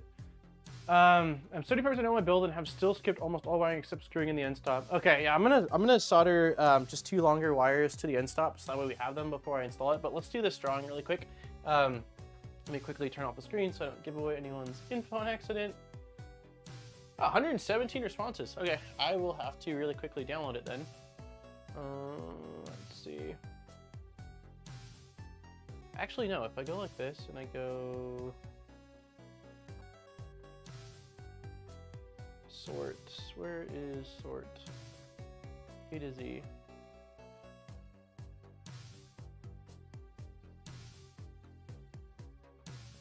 It doesn't have everybody's name though, that's weird. One sec, let me refresh this really quick. Sort A to Z. It only has 107 people, yet it says 117 people entered. Interesting. Let me try one other thing. Let me download all responses. Downloads. Extract all. Extract. Cool. Google Drive.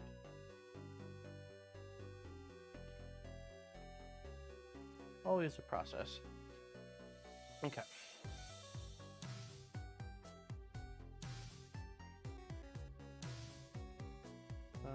Cool.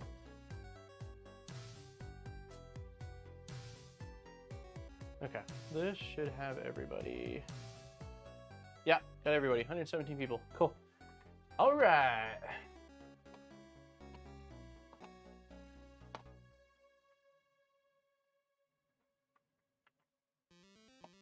There we go, all right, desktop. So we got 170 people. Zombie, you don't get to enter Zombie. You got distracted, he's meant to be doing the draw. He's back on it. How's BabyBot keeping up at night? Yeah, Aaron's been doing the night shifts, but because he's in the same room as us, like right next to us in the bassinet, I still wake up every I feel like every hour and a half. And I thought it wasn't gonna be a big deal, but I started to feel pretty sick on Sunday and Monday. And I think it was due to lack of sleep. So we're trying to figure out how we're gonna do things moving forward. I might be getting just like a twin size air mattress to crash on a couple nights a week at least to give myself a block of sleep, because I think it's really taking a toll on me, so. Okay. I'm gonna choke really quick. All right, giveaway time. As always, thank you to Polymaker for allowing us to do this every single week. If you have not entered one of these giveaways before, the winner will be contacted via email tonight with a form, and you'll fill out that form, and depending on where you're located, Polymaker will either give you a gift card to pick what you want off of the website, or you will pick a spool of PLA, ABS, PTG, or ASA, except for the exotics, so no carbon or glass, and then they will send you the filament. It's quite simple. If you are interested in supporting the channel or trying out Polymaker filament, there is there is a link in the description down below that helps out us and also shows Polymaker that some people are going from the channel, which is awesome. But yeah, thank you again to Polymaker, and good luck to everybody. Let's go ahead and shuffle. He was born on March 5th, Nappin. All right, good luck, everybody. When it's inevitable, it's so I want to wish everyone good luck, okay, John? Here we go. 3, 2, and 1. Here we go. The gold's really awesome, Jack.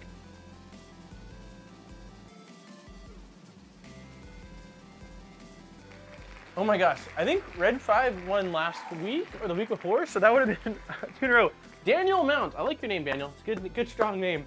Daniel Mount, you are our winner. Let's get you some confetti and some air horn action. I think we did that last week. Congratulations. So I will send you an email later on today with your form. It's just a couple of questions and basically your ship to and what you want. And yeah, Polymaker will take care of the rest. So congratulations, and yeah, good luck. Good luck, everybody, for next week. All right, so let's do the thing. So the first thing we're gonna do is we're going to solder a couple of wires onto this end stop here, and I think we just need the outer wires, right? Does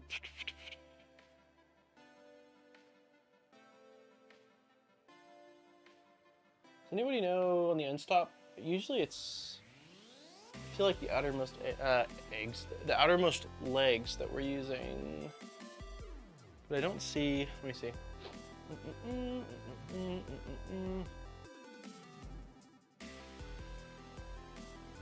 Yeah, outermost legs. Dan's a good name. Congrats. There's always so many Dans everywhere. Everywhere I go. All right, so I am super excited because you guys told me to buy this. I don't know what I was working on back in like November, December, but I pre-ordered it either on stream or right after, and so we finally get to use this. This is our helping hands that cost a lot for a little helping hands, but I'm super excited to actually get to use it. So let's see if we can figure out the best way to do this. So we will get our limit switch, and we will place it in these little grippy teeth like that. Then we will use our other holder wire. I am so excited to use this. What do you think of the Prusa MK4? Do you think it was a good excuse for the late shipping of the XL?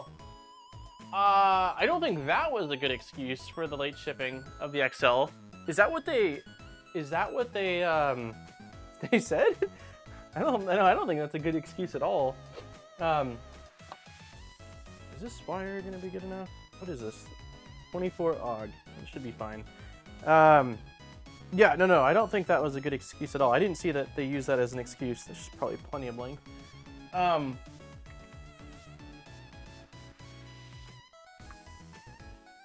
But yeah, I talked about it a couple times on stream, so I don't want to get too heavily into it, but I think that it's a good thing. I think that Prusa deserves still very much so to be in this space.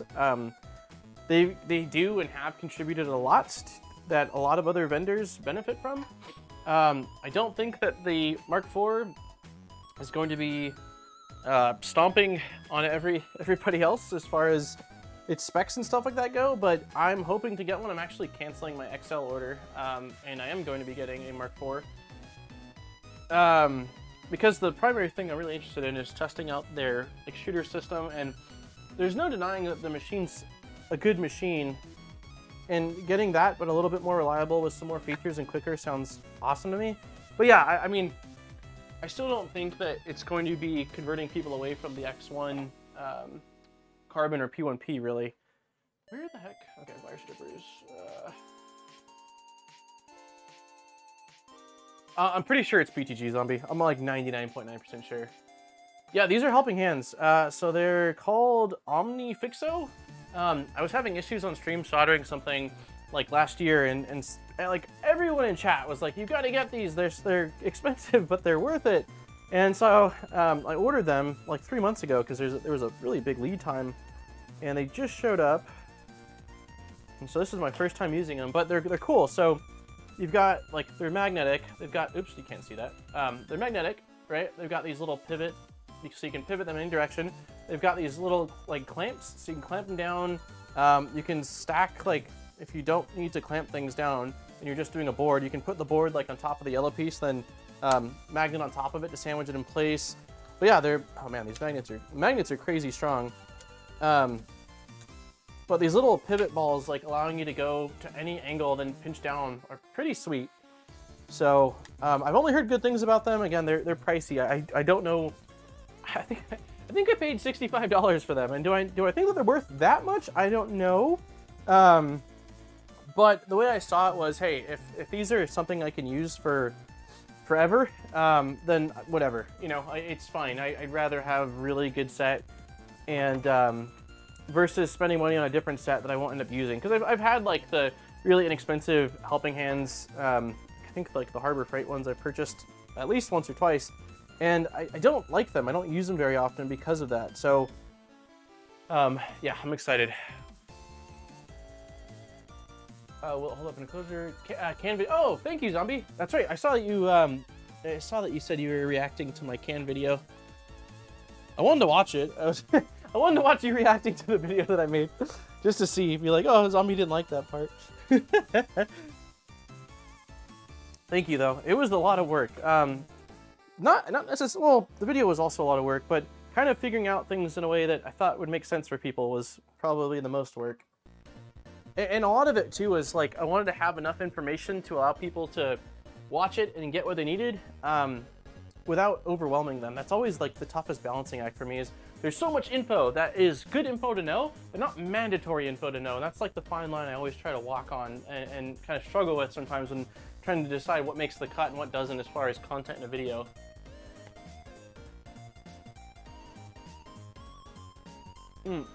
Have a good night, nice. I didn't see your reply, Dutch. As far as pricing, is that what your reply was regarding? Thank you for the can video. I'll be installing can on my Not So Inner 3. Nice. Yeah, absolutely. I'm glad to hear that it helped. Let's see. Oh, you said you ordered the Mark IV.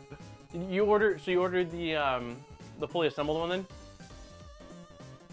Want to trade? No, I don't want to trade.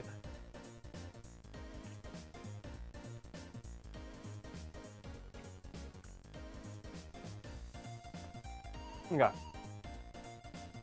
I can bring you guys closer, but I don't know.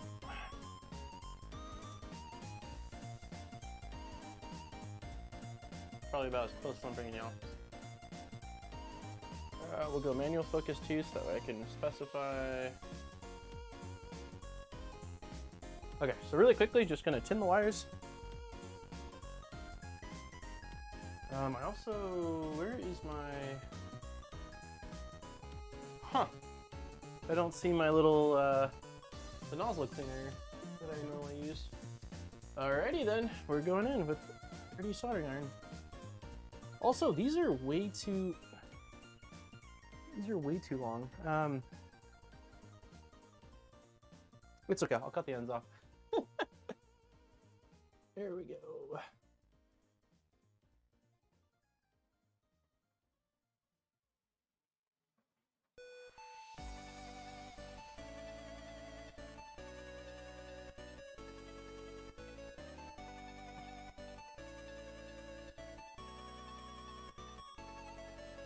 All right.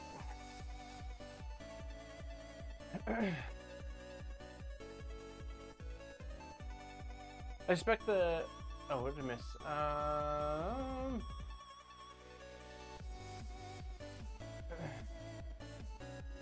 Your best video, maybe you actually made me understand can.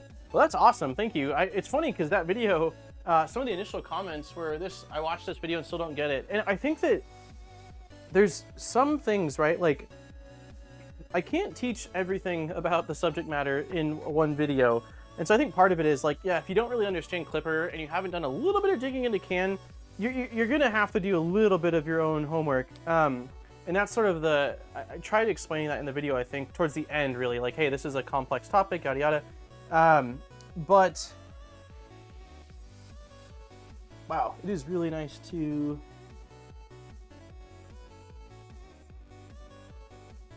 see if I can figure out the best way I want to do these.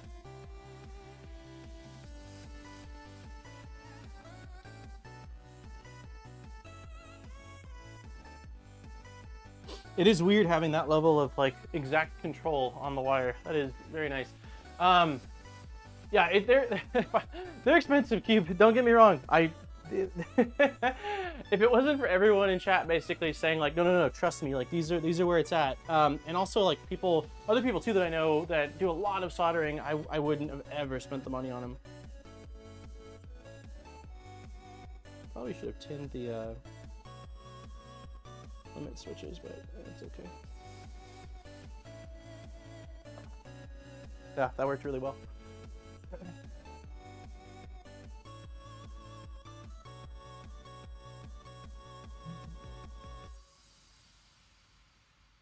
I suspect the controller was ready years ago, but the extruder and hot end tweaks and changes delayed the whole thing. Yeah, I think that was the hardest part of it, because they switched, I mean, they talked about what were they? What was the extruder? So they went with planetary gear system, right? But originally they were going with I can't remember what it was called.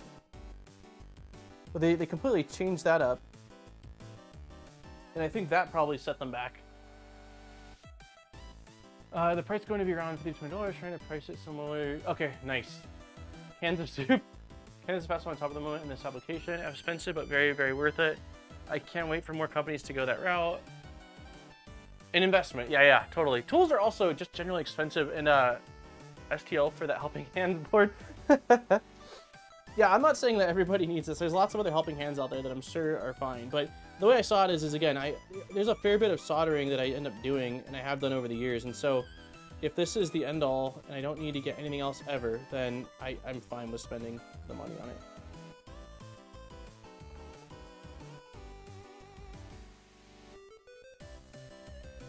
Yeah, that worked really nicely.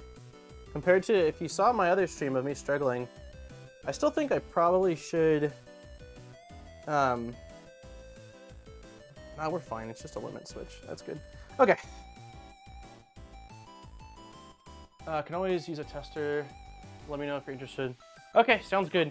Things are kind of tough right now, Dutch, just because like, our baby's only 3.5 weeks old, and I'm also, I have 2 big printer builds starting like now, so it's just tough. Can afford stuff like this, being a big YouTuber, he's making bank. If you saw how much YouTube actually brought in versus the hours spent and the amount spent, it's not nearly as much as you'd think. It's not nearly as much.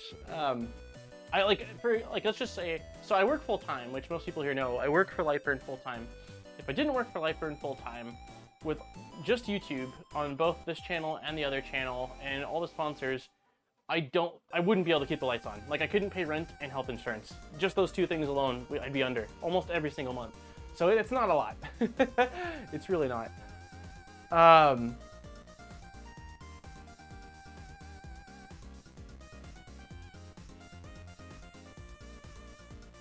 Let's see, I have a question. I'm planning on building a Trident, and I would love to get some tips from you. Thanks. I haven't built a Trident, so I don't really, I mean, if there's specific things not specific to Trident, I'm happy to help out, but I haven't built a Trident. There's a lot of people in this chat right now and in the Modbot Army Discord that are real knowledgeable that would absolutely be willing to help provide some tips, I'm sure. Yeah, so we're doing the 0.2, we're starting the 0.2 build next week, and then in 4 weeks we have the 2.4 coming in that we're gonna be building. Since you can do can when you finish, do you have to dance a can? Nope. No, you don't. Do you think converting to SwitchWire from Ender 3 is worth it? I guess not really. A full conversion, just switching to Core XE. The SwitchWire is one of my favorite printers. It's not my fastest or even my most reliable, but I very much so enjoyed the build and am probably converting another Ender into one. So if you're asking me, my opinion is slightly biased because I just love it for some reason that I can't even describe in a technical sense. I think it's worth it. So yeah, Trident tips, Steve is going to be awesome for Trident tips as well. Again, general tip, like if there's sort of general questions around like Voron/Pinterest stuff, I'm happy to chime in. But if it's specific to Trident, I don't feel it, all of what I would tell you would be he said, she said. I don't have firsthand experience, so. Okay, all of that, but we've got a limit switch, so there we go. Oh, I turned off autofocus. There we go. Sha-da-da. So now that we've got that, let's move this iron so I don't burn myself. Ready?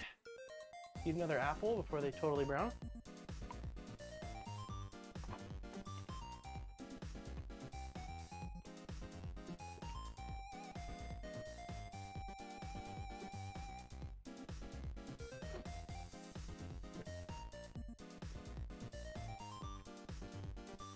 Okay, so now we are doing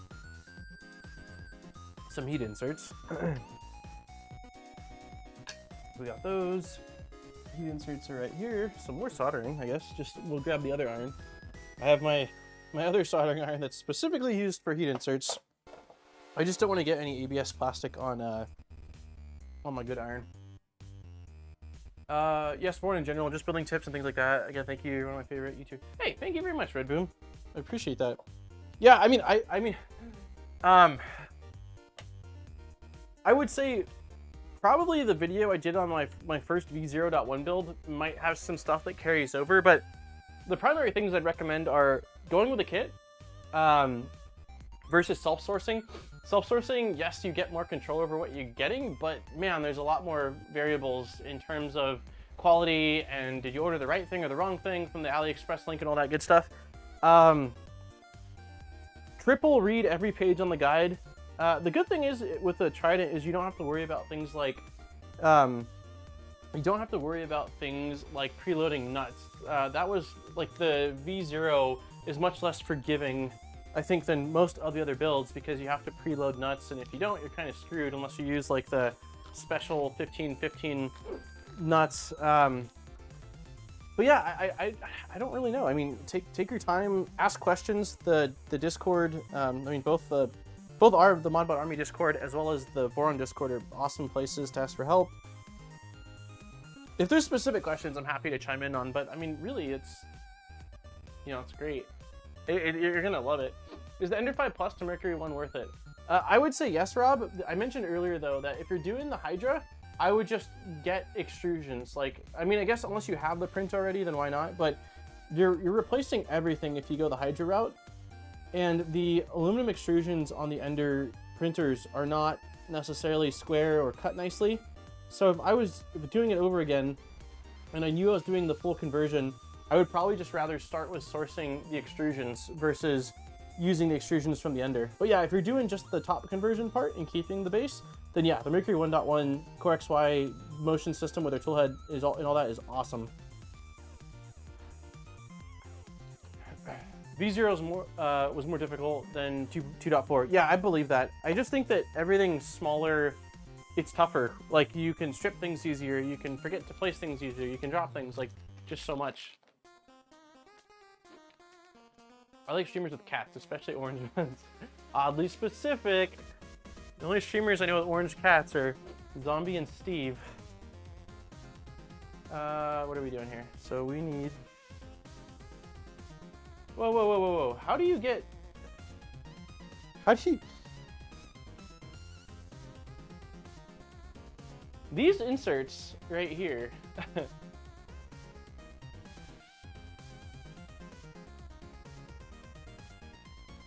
Huh. Okay, so these inserts you have to install from a complete side angle. This is gonna be fun.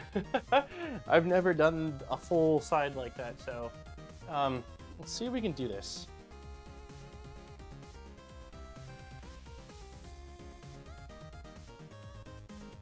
Let's see, so if I get the iron like that,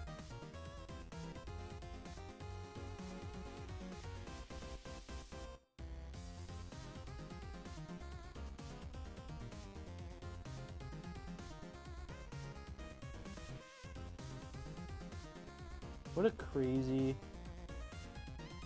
way of inserting heat inserts.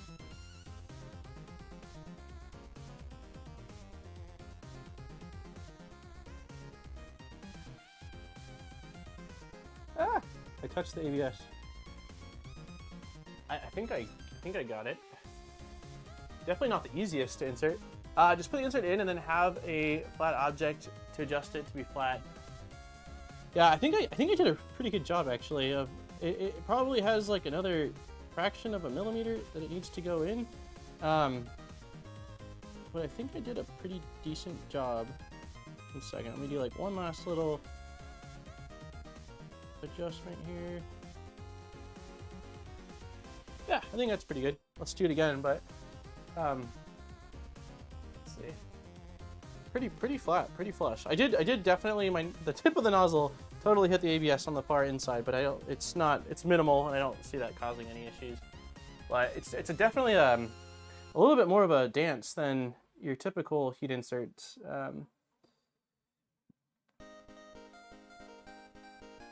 So I think if I get it, oh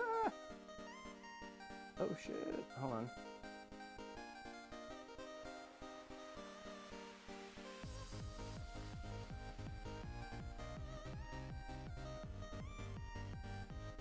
Does anyone know, is there more of these on this build, or is that it? I definitely... definitely takes some more focus than what I'm used to. All right. Yeah, I'm quite happy with that. I think we did pretty good. Need a right angle heater. Yeah, no kidding. My biggest tip for a first build would be build stock and get it working before doing mods. Yeah, I would say so too. To an extent. Like if you, like I love clicky and I don't like the inductive probe that's standard on a lot of the Vorons, especially for enclosures. It just, I know some people have had good luck with them. I had terrible luck when I installed the LDO one from the Switchwire and switched it over to clicky. So like clicky to me is one that's like could be mandatory if that's something that you're planning on doing anyway. But for the most part, yeah, I would agree with that. My general rule of thumb is like build a printer as is before you mod it. There are some exceptions to that, but not often. One more thing, to purchase one, I need to ask my dad for permission, and he thinks it's as easy as building a computer. If I have anything to say, I want to use what you say as a convincing point. One more thing, to purchase one, I need to ask my dad for permission, and he thinks it's as easy as building a computer. It's tougher than building a computer. I mean, it is a computer. There's a computer in it.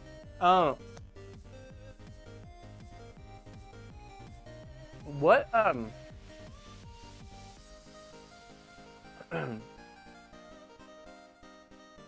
what is the argument that you need? Like a compelling argument to get him to allow you to purchase one, or a compelling argument to get to like purchase a higher quality kit, or like what's the I don't know what the exact like argument is that you're trying to get. It's definitely, I mean, I've built PCs, and PCs are, you know, much bigger, and you can typically get them together in some hours if everything goes correctly with your cables and your BIOS and all that stuff, and flashing your OS. But when it comes to, there's a lot with like any printer build.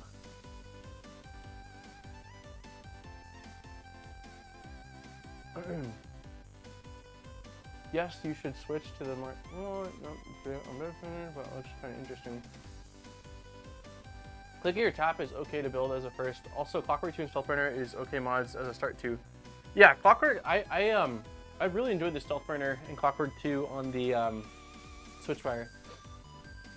LDO kit and flat level surface, 24 by 24 inch curved. Yeah, flat surface is a big one. I never did that prior to Voron builds, and then I saw everyone doing it, and I was like, huh, that is a smart idea. I should probably do that. So yeah, I've always printed, or always built since then, the last year and a half at least.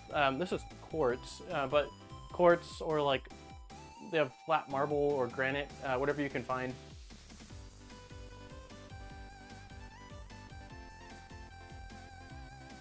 Whoa.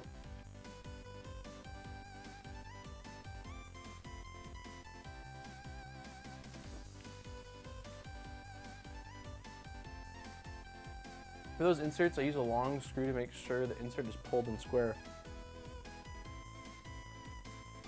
How would you feed a screw into this?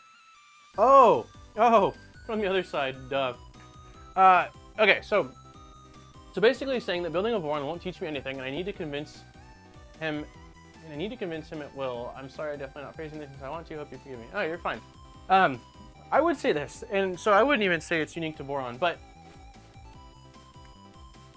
I have no background in engineering or really electronics. It all stemmed from when I was like 20 and I got really into video game hacking, and then dove down a rabbit hole of you can do this if you learn how to solder, and you can install mod chips and this custom firmware, yada yada.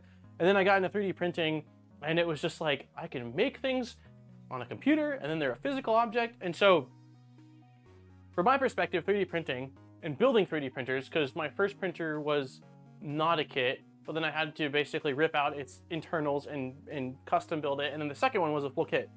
So in my opinion, what it'll teach you is assembly. It will teach you some electronics, absolutely, because you need to know how to wire things and not hurt yourself, especially if you're dealing with things like mains. It'll teach you some firmware stuff. It'll teach you, I mean, not necessarily programming, but you'll be looking at code, and if you're doing macro stuff, it's Python based, so there's some coding elements involved. You've got design elements of it, especially if you're doing some sort of customization and maybe you need to tweak CAD drawing on your own. Yeah, I mean, there's engineering involved with it, even if you're, I mean, really like building machinery. There's a lot. I don't know, like, it would be easier for me. Electronics, design, prototyping, like I mean, I guess that all stems around the 3D printing stuff that you would get, but I think there's a ton to learn. And I think that whether, you know, like a kit printer, again, like Voron is high performance version of the kit 3D printing world, but like building any kit really from the ground up teaches you a ton of things. And you also will feel so much more comfortable with your 3D printer and 3D printing, knowing that, hey, if anything breaks, you're like, yeah, this came as a separate piece. I installed this. I know exactly how to get in there, remove that part, and put it back on. So there's a ton to be, there's a ton to learn and a ton of value in doing a full kit. That's what I got. Background music is just Stream Elements. It's an 8-bit playlist that they have. 1 second, Mitch. I don't know. It's just, the album is called, it actually just switched over. But yeah, it's just Stream Beats. Stream Beats has like 2 albums out of their playlist, and one of them is like 8-bit, and then there's this one, which is kind of like that as well, and I really like them. Yeah, I love retro video games. It's actually why I got into 3D printing, was because I wanted to take like an N64, shave down the main board to make it smaller, take the cartridge reader and turn it with, like, basically remove it from the board, turn it 90 degrees, and then turn it into a portable. That's why I initially got into 3D printing, was to do stuff like that, and never did it. Got obsessed with 3D printing and just never did the initial things. So thank you so much for the great response. Yeah, hopefully that helps, Red Boom. It was a little bit ranty, which is typically my style. So the P1P is printing the latches for this. That's what it's doing. Okay, what other heat inserts do we need? Okay, we need 2 more here on the side. All right, back to it.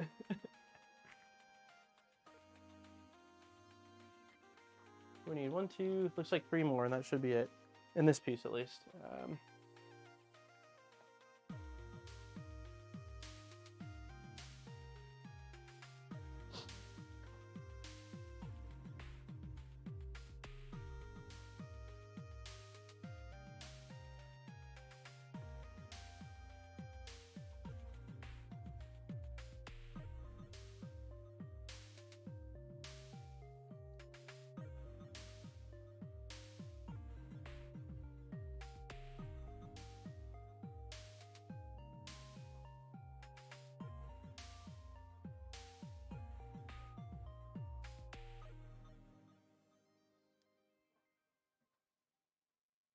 Okay, last one is going on the bottom.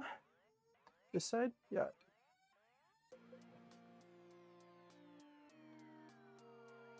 Core XZ Switchfire, Prusa Mark IV. That would be cool. That would have been kind of cool if the Mark IV, they converted it. It could have still kept it as a bed slinger, but converted it to a Core XZ. I now have drones and cars as my non-3D printing hobbies. Drones are something I'm super interested in. I was more interested in cars when I was younger, I think. Like, in high school, I really liked, like, souped up cars. Now, like, my idea of the dream car would be probably, like, a really nice Tacoma with some all-terrain tires, just so that way we could take it camping and, like, off-road hikes and stuff like that. There's a lot of cool outdoorsy spots in Idaho that I'd love to visit that I just can't reach with a Corolla, so... But they're just so damn expensive. Okay, so I think that's all the heat inserts we need for right this second. So let's unplug it for now. I'm sure we'll need more in a little bit, but let's get it out of the way right now. What are you caught on? Okay. So we got the heat inserts into this part. We need a MR85ZZ bearing. Where are you?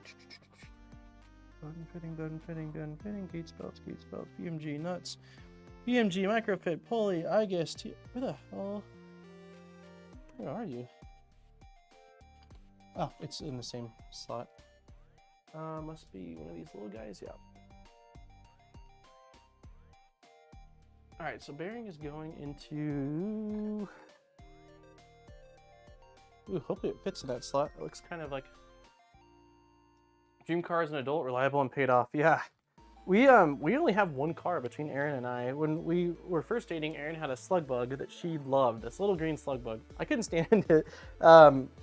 It was really unreliable, and so when we moved out from living in the city we were from, we got rid of it. And I have a 2014 Toyota Corolla that I went without a car for a year prior to that, so I could just save up all my money. And I put down, I think I put down $14,000 on that car, just from literally like carpooling every day to work, not spending any money for that year. And I was living at home then. And so my payments were like $90 a month, and I paid it off in 3 years. So that's our car. We have a 2014 Corolla. It works great. It doesn't look the nicest right now. It's got like a little bit of scuffed paint, and we got rear-ended. So like it's not bad, but like it's not great, but it works. It's super reliable. And so I agree. Yeah, reliability is, if a car's not reliable, then I don't care how cool it is, you know, like it's not that cool if it can't get you where you need to go when you need to go there. So so for this bearing, I'm curious to see if I'll need to sand a little bit. It feels, it's pretty tight, this slot.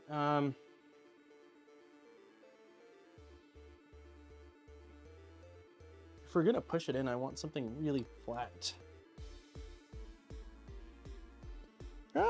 It's going in fairly easily, at least initially. Does anyone recommend some small hardware kits? I got lots of M8 and ton of stuff for automotive, but nothing small. These are awesome. If you're just looking for like some Allen keys, these Wero ones, they've got like one, they're just made nice, the quality of them, the colors make it easy to tell what you're grabbing, and then they've got some sort of like non-slip thing that they add to them that makes them grip really nicely. I love those. My current dream car is the Japanese mini truck. I think that I only know what that is because Ludwig got his stolen or something like that. I saw like I don't know if it was clickbait or not, but I saw his title and it was like the Japanese mini truck. They're pretty cool looking.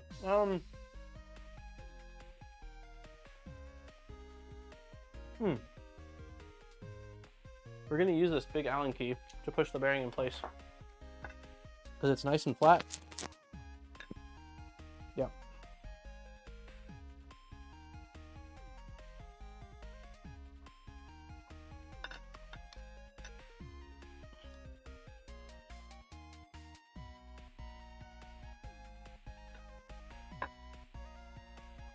I don't know if that fully went in.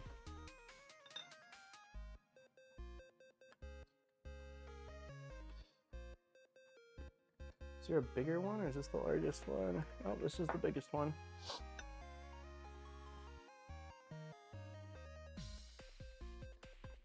I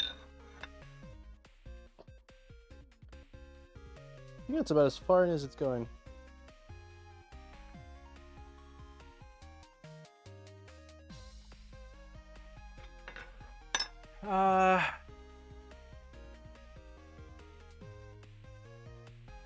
JDM mini trucks are pretty cool. I don't even know. Oh, the Japanese, yeah.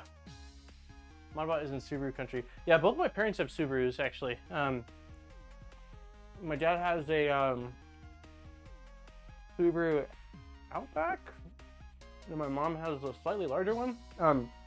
They have a cabin and do a lot of outdoorsy stuff, so it's like the perfect car for them. They don't have to put chains on during winter time, and my dad goes snowboarding a lot, so it's really nice. They also have a canoe, so yeah, they love their Subarus.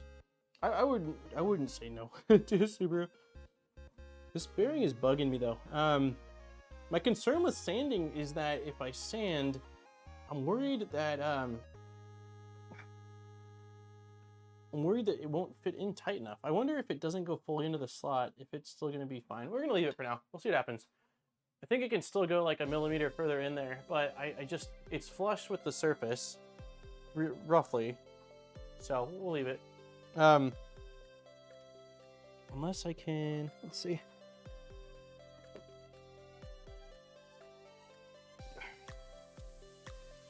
Yeah, it's not going any further. We're gonna leave it like that. Okay, bearing, cool. Now we need our switch with two M2 by 8s.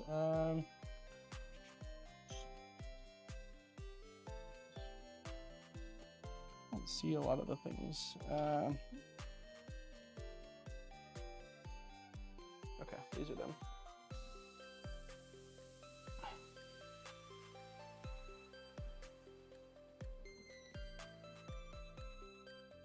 And we want the switch going.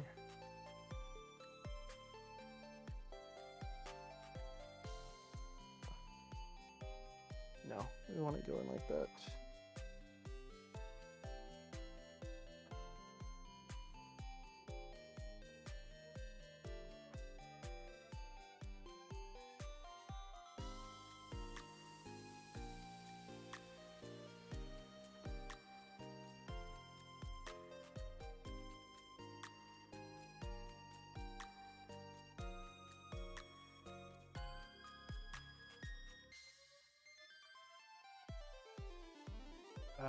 They have a Subaru.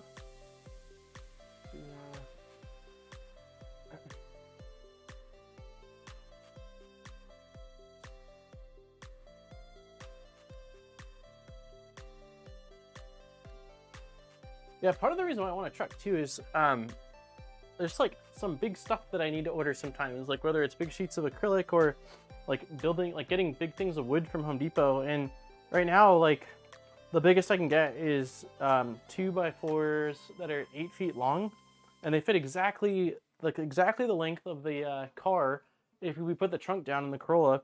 But now that we have Jackson and his car seat, I can't just drop the seat down. It's more complicated than that. So we've been talking for a while about eventually getting Aaron a mommy car, but we rent and we really want to buy, so we're trying to kind of save everything for when we feel the opportunity's right, and we're thinking probably in the next year here. Okay, so we've got limit switch in place, which is great. Microswitch orientation looks good. More heat inserts.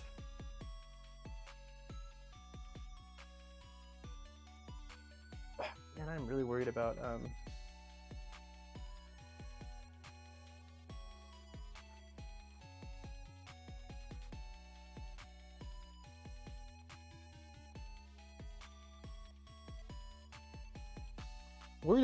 this yeah,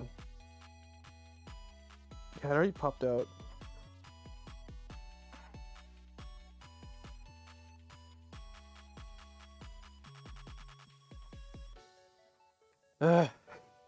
Tolerances. There's a lot of things in here that need to have really tight tolerances. Roof racks could work. I prefer not to. I'd rather throw them in the back. Truck equals Nissan Frontier. After 1 year of researching, my dad got one. Sells auto parts. All shops said basic. Interesting. I love Tacomas, but I just don't know that I'd ever be able to justify the price. One of my buddies loved the Ford Ranger before they got rid of it, and then they brought it back, and I haven't looked at pricing, but it's like beefier to where I could see that being cool as well. But just like the big size trucks, because I had a Tundra temporarily when as my first vehicle, and that didn't work out very long. Too long a story. But all of the trucks that were like, I'm like, oh, these are kind of nice size when I was in high school, they're all like roided out now. Like, they're massive. The Tundra is this like hulked up thing, and then the F-152 and the, like, all of them, they've just gotten so big over the years. Has anyone else tried pulling a Nemo 14 on a Microswitch next gen? No. Oh, Microswitch. No, I've not. Why would you? Just for fun? Get a Forester. Okay, I'm gonna see if this bearing fits better into the other, the gearbox. Let's see, so gearbox back looks like this.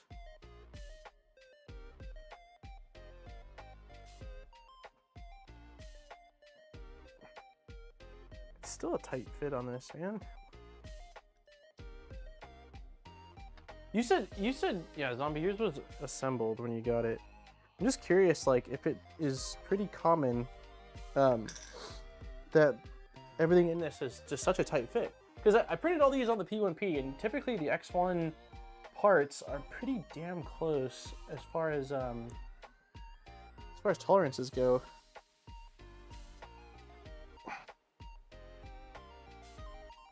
But like even this bearing, I'm not.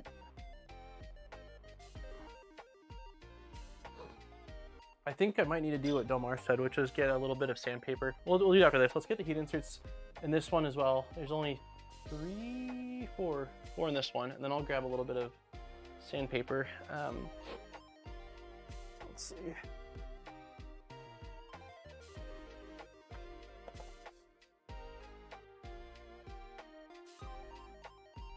Did you forget to scale your parts? You don't have to scale them, Zombie. They're made for ABS.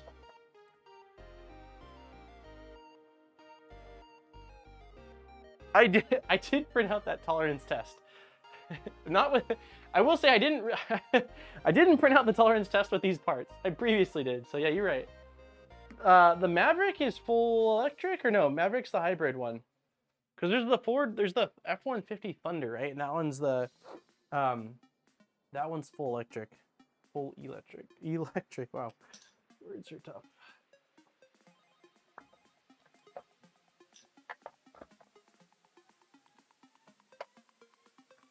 How long have we been streaming for? Okay, almost 3 hours. Yeah. Ranger is more expensive and bigger. It's the industry reacting to consumers actually wanting family vehicles that happen to look like trucks. Our truck is our only vehicle for a family of 4. Gotcha. I guess that makes sense. Because they're definitely more comfortable. I mean, they're bigger than I would like, but I've been inside of a few of them from friends, and they're definitely comfortable. The big monster trucks with like just a lot more interior space.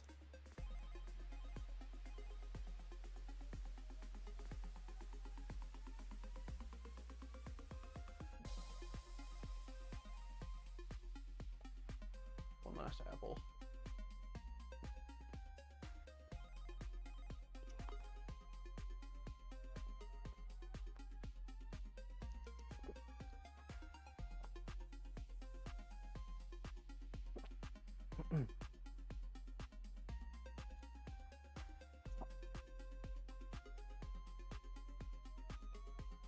So it looks like one on both sides, top and bottom. Yep. Seriously, watch that Not Only Bikes video before buying a truck. Huh, I've never heard of it. Is it going to talk me out of wanting a truck?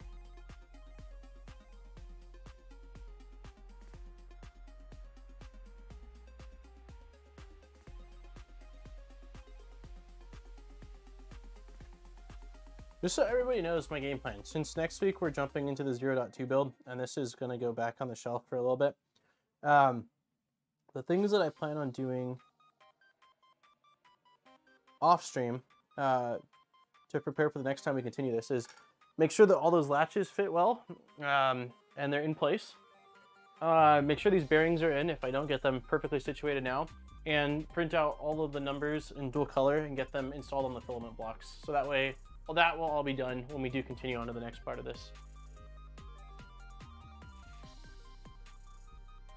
Yeah, so I'm gonna go now. I'm gonna grab a piece of sandpaper and see if I can just do a little bit of sanding, because I can see on the start and stop point, or let me see. Let me look at one thing real quick here. Okay, so this is printed. This is printed standing up like this. Yeah. So on the top part of all of them, there's a tiny bit of sag. Can we see that? Yeah, so that's the top. You can see a little bit of sag. So I think that if I got some sandpaper and just cleaned up those shavings a hair, then the rest of it would probably have an easier time popping in. I think that's kind of what's doing it. Maybe it will present some things for you to consider. Huh, interesting. You're in the Discord, right, John? Can you tag me with the name of that? Even like, you don't have to do the link, but just the name of it, so that way I remember to watch it. I'd love a shooting brake BMW or Volvo wagon. I don't know why they're not popular. In Europe, hatchbacks are super, well, at least were super popular. Most of my family lives in Sweden, and Filament. And I know when I was there last, at least, which has been a long time, but like everybody had hatchbacks. Okay, these parts are almost done printing. I'm just sad that some of them are gonna have black lines on them, and I don't know if I want to use them or reprint those couple ones. But anyways, let me take my mic off really quick and say hi to Aaron, and then I will grab some sandpaper. I'll be right back. Move you guys a little bit.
Okay, 7 minutes left on these latches. Whew.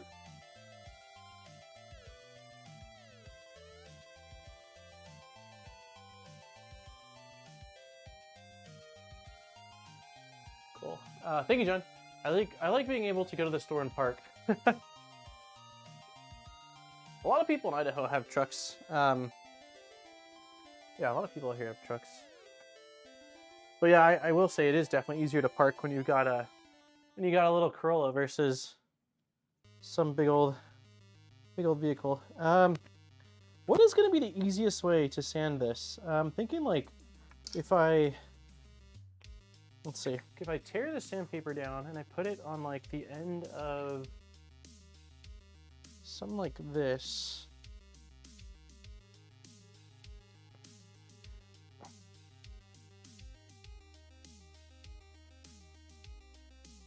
Damn, I don't want to sand. It's tough because it's a pretty small little area. So let me tear it down even smaller. Look at Enterprise car sales for used trucks. They don't have a tow hitch installed. Can we install later? Huh, interesting. I will say, so before I got this Corolla, I bought a used Tacoma from a used car dealer, and I think I paid $14,000 for the truck, and it was older. It had decently high miles on it, but my family's been, other than like Subaru, they've been Toyota my whole life, and many of them have gotten like 400,000 miles, no problem. So I wasn't too worried about it. You know, we took it to this needs to be even smaller. We took it to a place where we did like the whole inspection. Yeah, everything looks good. I drove it around. It was kind of tricked out. And that thing was the most Mickey Moused lemon ever. And I don't know why now, like people told me like, oh, did you like do the lemon law or whatever? And we didn't. I just ended up eating it. But after, like, there was I think there was a 30-day warranty on it, and it lasted all but like 45 days. And the transmission failed. There was a crack in one of the like pipes that started smoking. I mean, it was rough. And so after that, that's when I saved up and bought the Corolla, which was brand new with a warranty and all that, because I just had I had like such fear of buying another used car. So if I were to get another used car, I am going to be researching the absolute hell out of it. But yeah, I did not. That was a really rough experience. We ended up selling it, that same truck. Somebody really liked that body because it was, I think it was the last year of the Tacoma body before they went to like the current, like the larger body Tacomas. And so someone towed it out of the driveway, but I lost, like, I think we bought it for 14 and sold it for 9, like 5 months later. And it had been sitting in my driveway for some time leading up to that, so.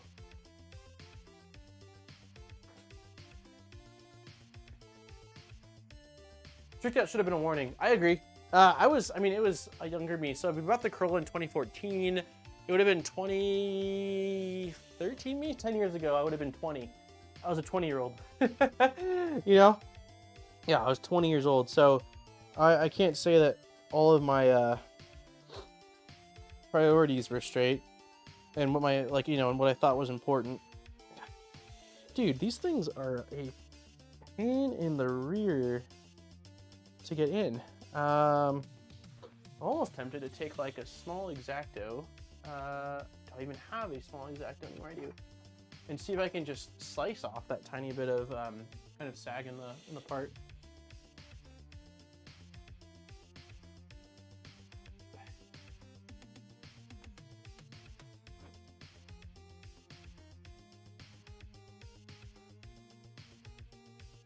I feel like it has to be so close. I mean, I know you want a really tight fit. We don't want this bearing easily able to pop out, but man, it is just really tough. Shoot, I forgot about the extruder. I have this on another here. I still like the truck. Oh yeah, gas prices. I mean, we moved here from California, and the gas prices in California. You're in California, right, Delmar? Maybe I'm wrong. I can't remember if you're East Coast or West, but something I thought you. Maybe I'm wrong. But yeah, the California gas prices are just absolutely insane.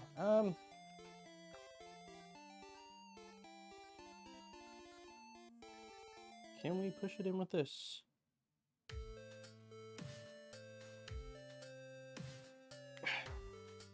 Dude, it just does not want to go in.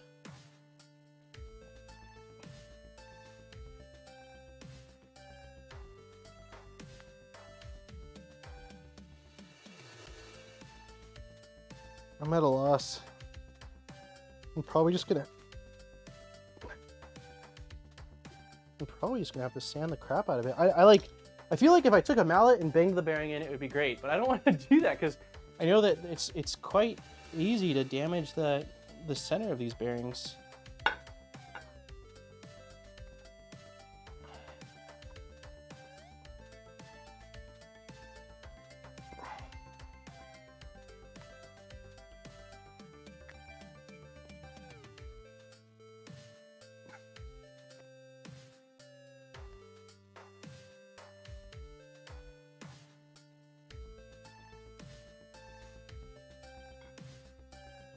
I don't know, maybe we just move forward with it like that and try.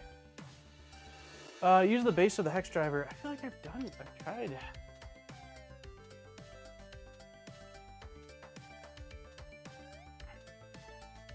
You mean just this, right? Like the hex driver.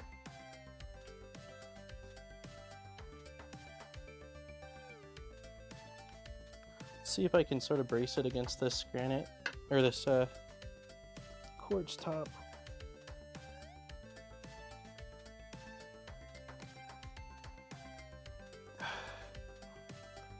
I don't think we're going in further than that.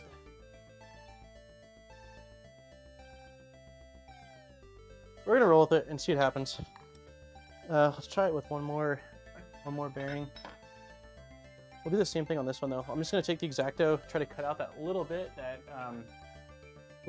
that's on the part, the vertical part that's kind of hanging down.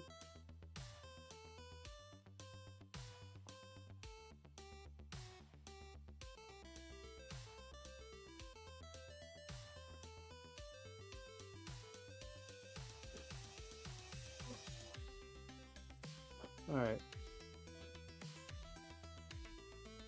See how that goes. Gas prices. American cars consume easily 3 times the amount of my car uses. Small socket might do it. That's not. And you sure these are pre-scaled? Not all are. They should be pre-scaled. Like looking at the instructions, because it's the same setup as the Voron parts, and I've never had to scale. I've never had to scale the Voron parts.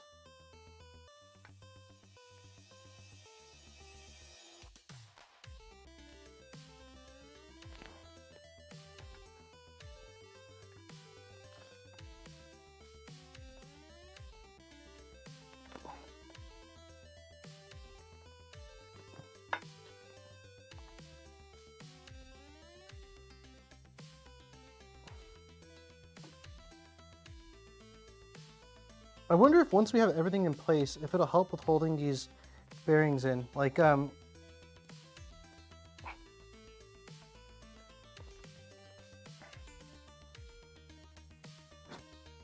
I think we just try it like that. It was called D2. Keep pressing it in. You haven't broken the part yet. Thanks, Luke. Yeah, I'm just wondering if this butts up against something. Like, if this, so there's this flat spot right here, right? If this entire thing butts up against something and so the bearing can't come out of its place, then I'm not really worried about it. It's just if that's not the case, then I kind of worry that it could potentially pop out. Base of the Fabrico. Oh! I don't think this one, it doesn't fit. This one does, I guess.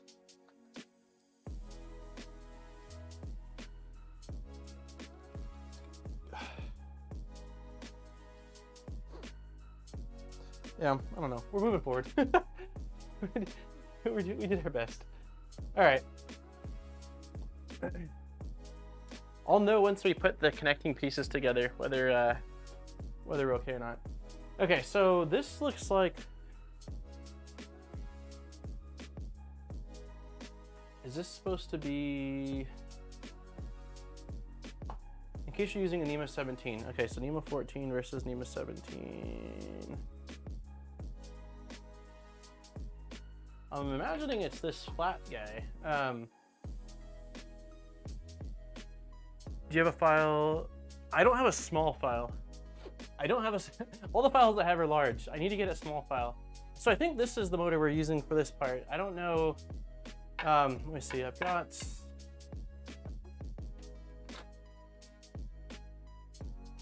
this is a 17. I think I printed out. Yeah, I printed out the spacer for it.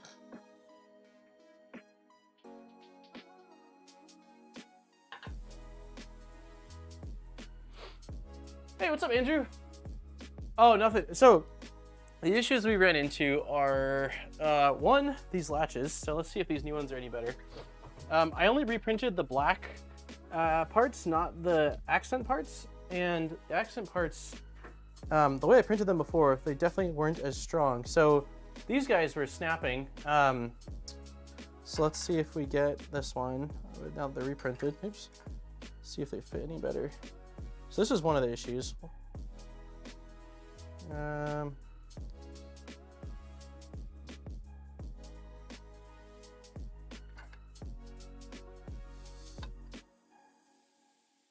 Okay, I grab all the drivers, but where is 2.5? There we go. All right. So this filament, or this green, also really shows stress marks really easily. I think because it's sort of like got a little bit of a translucency to it. All right, so let's open that. Yeah, so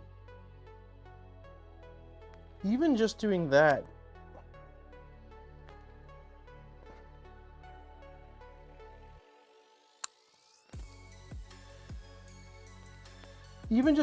caused some stress lines on this filament. Like, if you look, I don't know how well you can see it.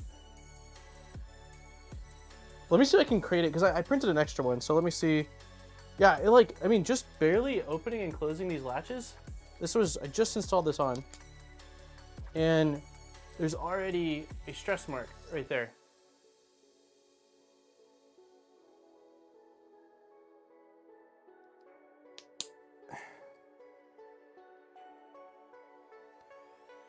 And so it's like, there's no winning with this. Like, if I go from down here, it creates a stress mark there. If I go from up top, well, it creates a stress mark on the other part of this. So I'm just like, I don't know, is it just this ABS? Like, if this was a different ABS, would it not matter and I wouldn't see that as much? Or I'm not really sure what's going on, because these were just reprinted with the same settings as these. So tolerances should be good, but yeah, we're like instantly getting stress marks on them. The only next step that I can think of is go with a different ABS for the accent. Because even if it, well, yeah, I could heat gun it back, I'm sure, to its color, but I'm just wondering, like, I'm wondering if these marks are strictly because of the color. Green part's ABS.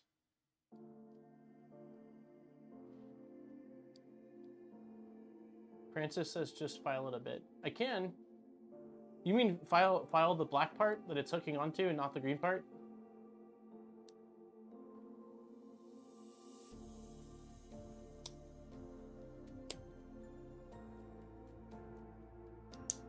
I think everything's designed for ABS. I'm almost positive it's all designed for ABS. PTG would definitely help with these latches.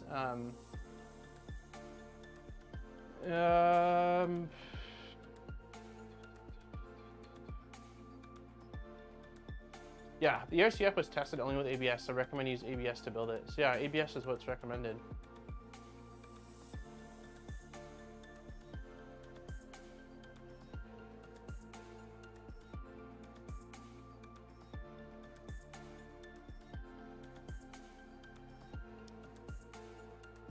It's just, I want, like, the only reason why I'm wanting to do it in ABS is because it's what it's saying it was designed for. I just, again, it's weird to me. Like, the blocks, when I reprinted them now on the P1P, the fittings are fitting in much better. But yeah, this part, these latch parts are not fitting in very well, which again, I can definitely sand or file down a bit. I just don't know if I should be filing down at the actual on the block, or if these green parts should be filed down a little bit more. And then the other issue is with just tolerances of getting these bearings into their slots. They even being pushed in with what I consider a lot of pressure, they're just not really going in well. So I might need to file that more. Maybe the answer is I just need to get a small metal file and kind of file all these parts where they meet.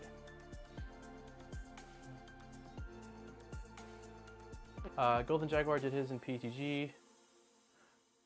Adjust the flow. The flow is actually, I think the flow, if anything, for these parts could be increased, Zombie, because I just spent quite a bit of time in the Soft Fever, or I guess now it's called, what's it called now? The,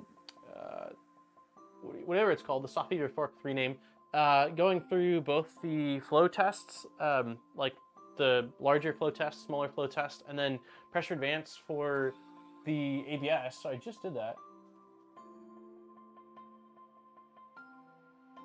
Should have used peak, perfect. I gotta go get my toddler back from school. Sounds good. We're probably gonna call it pretty soon here. I'm gonna have to figure out what I'm gonna do, because clearly there's some issues going on.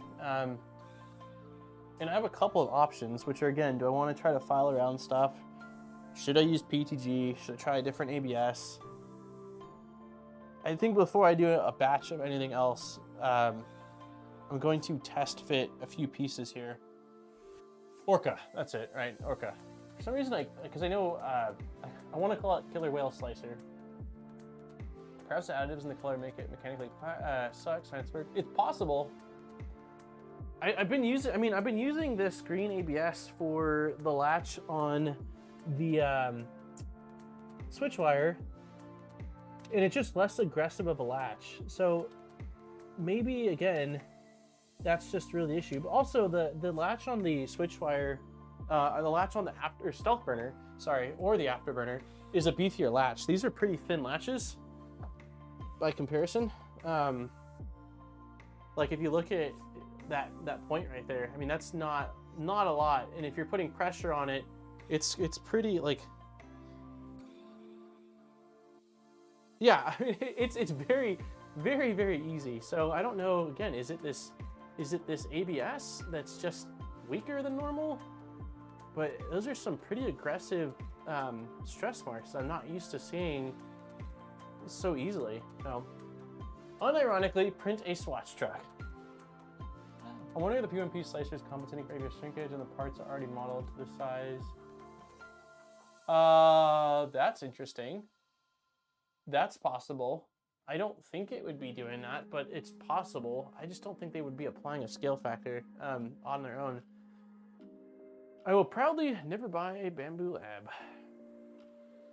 I love my Bamboo Lab printers. I mean, I don't think that's it, Andrew, because I've printed so many ABS parts on, at least on the X1 Carbon, for other builds, and they've been fine. So let's quickly do this last part here. So what do we got? That's there. Attach the motor.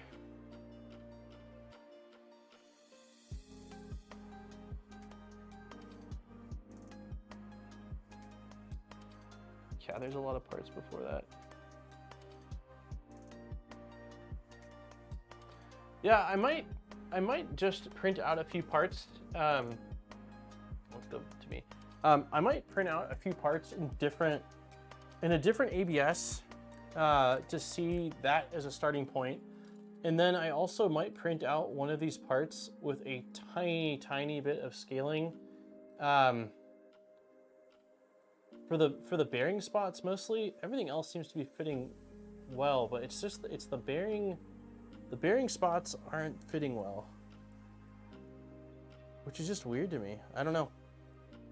I don't know what's causing it, but because of the fact that there's so many moving parts in the ERCF, and there's a lot. It takes a lot to get it working well and correctly. I want to make sure I'm giving it at least a fair chance to work correctly, you know. So if the bearings need to be fully seated and they're not, then I've got to figure out, again, what I can do to make that happen. I get a rework kit from KB3D just for the tolerances.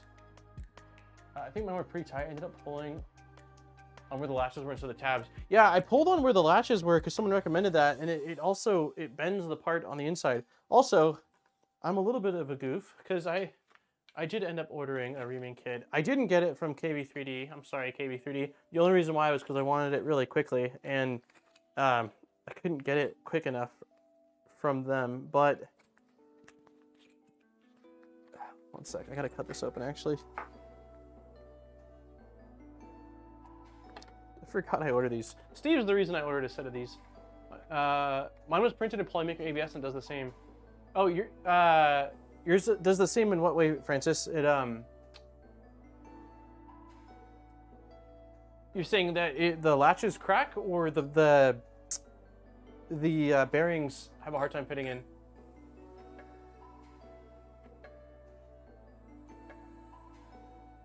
Okay, let's see if we can get this part out now without damaging it. Okay, so it came out pretty easy.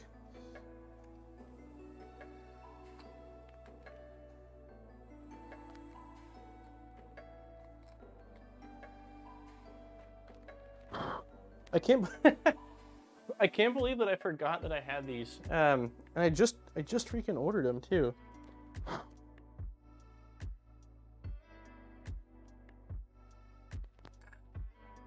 All right, let's try that again.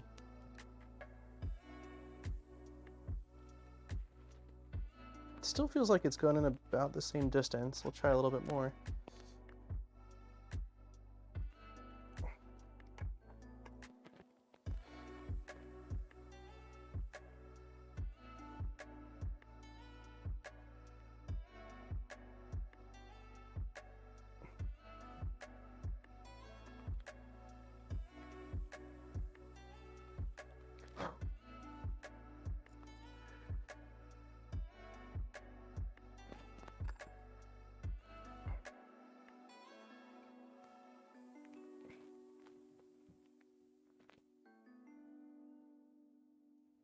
might have done it.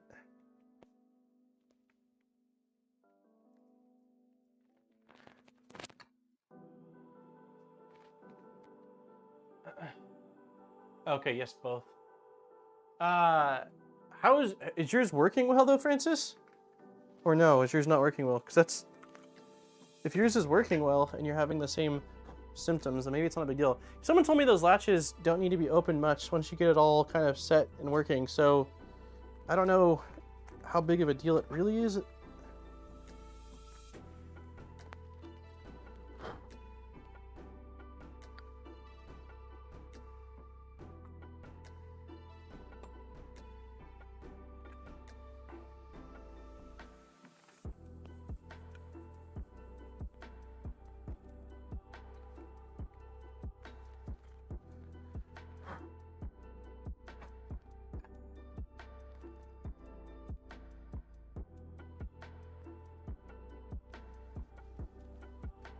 Now it's too loose. Yeah, I'm gonna end up reprinting these parts out. I'll let you guys know. I'll get these parts printing right after the stream. I'll do a little bit of experimenting later on tonight and see how it goes. I'll let you guys know in next week's stream.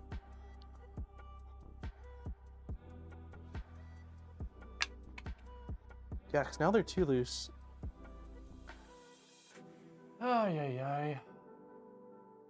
Yes, it works for the feet tweaks. Okay, might build your staff, or why not? It's never fair. Is it really worth you to build though? How do I configure this in my slicer? Is it kind of janky? I would definitely say that if you're going to be building one, that you have to enjoy. You have to enjoy, with a lot of this stuff, I feel like you have to enjoy the build and the tinkering side of things. I know that, like, it's simplified the process a bit thanks to the fact that, like, you don't need to have a sensor in your toolhead anymore. That was an additional level of complication. And they've also updated the firmware to a different type of firmware. Like, there's a firmware called Happy Hair that's supposed to make it work more reliably or add some features to it. But I would definitely say that, like, if you're building something like this, you have to enjoy the build and the tinkering side of things at least a bit. Otherwise, you're gonna have you're not gonna have a good time. And as you can see, it definitely can be frustrating. I'm going to reprint out both of these parts slightly differently, maybe with the settings, to see if I can somehow not have so much sag in the top port. Like, I gotta look at the profile that the P1P is using, because I'm thinking that possibly the cooling might be 100% off, and I might need some slight cooling so that way the top isn't sagging quite so much in the bearing hole, which is kind of what's causing this issue. And then regarding these latches, I've got to figure that out. But I mean, compared to last week, if there's a positive I can say, it's that the bearing blocks seem to be much better. Like the fittings all seem to go in pretty well. They're tight. They didn't crack the part. The magnets all fit in nicely, except I had to use a different size magnet. So we made some progress, but we're definitely not there yet. I've got to figure out, again, whether I need to reprint really all the green parts, go with a different filament, or what we're gonna do. Yeah, third time's a charm.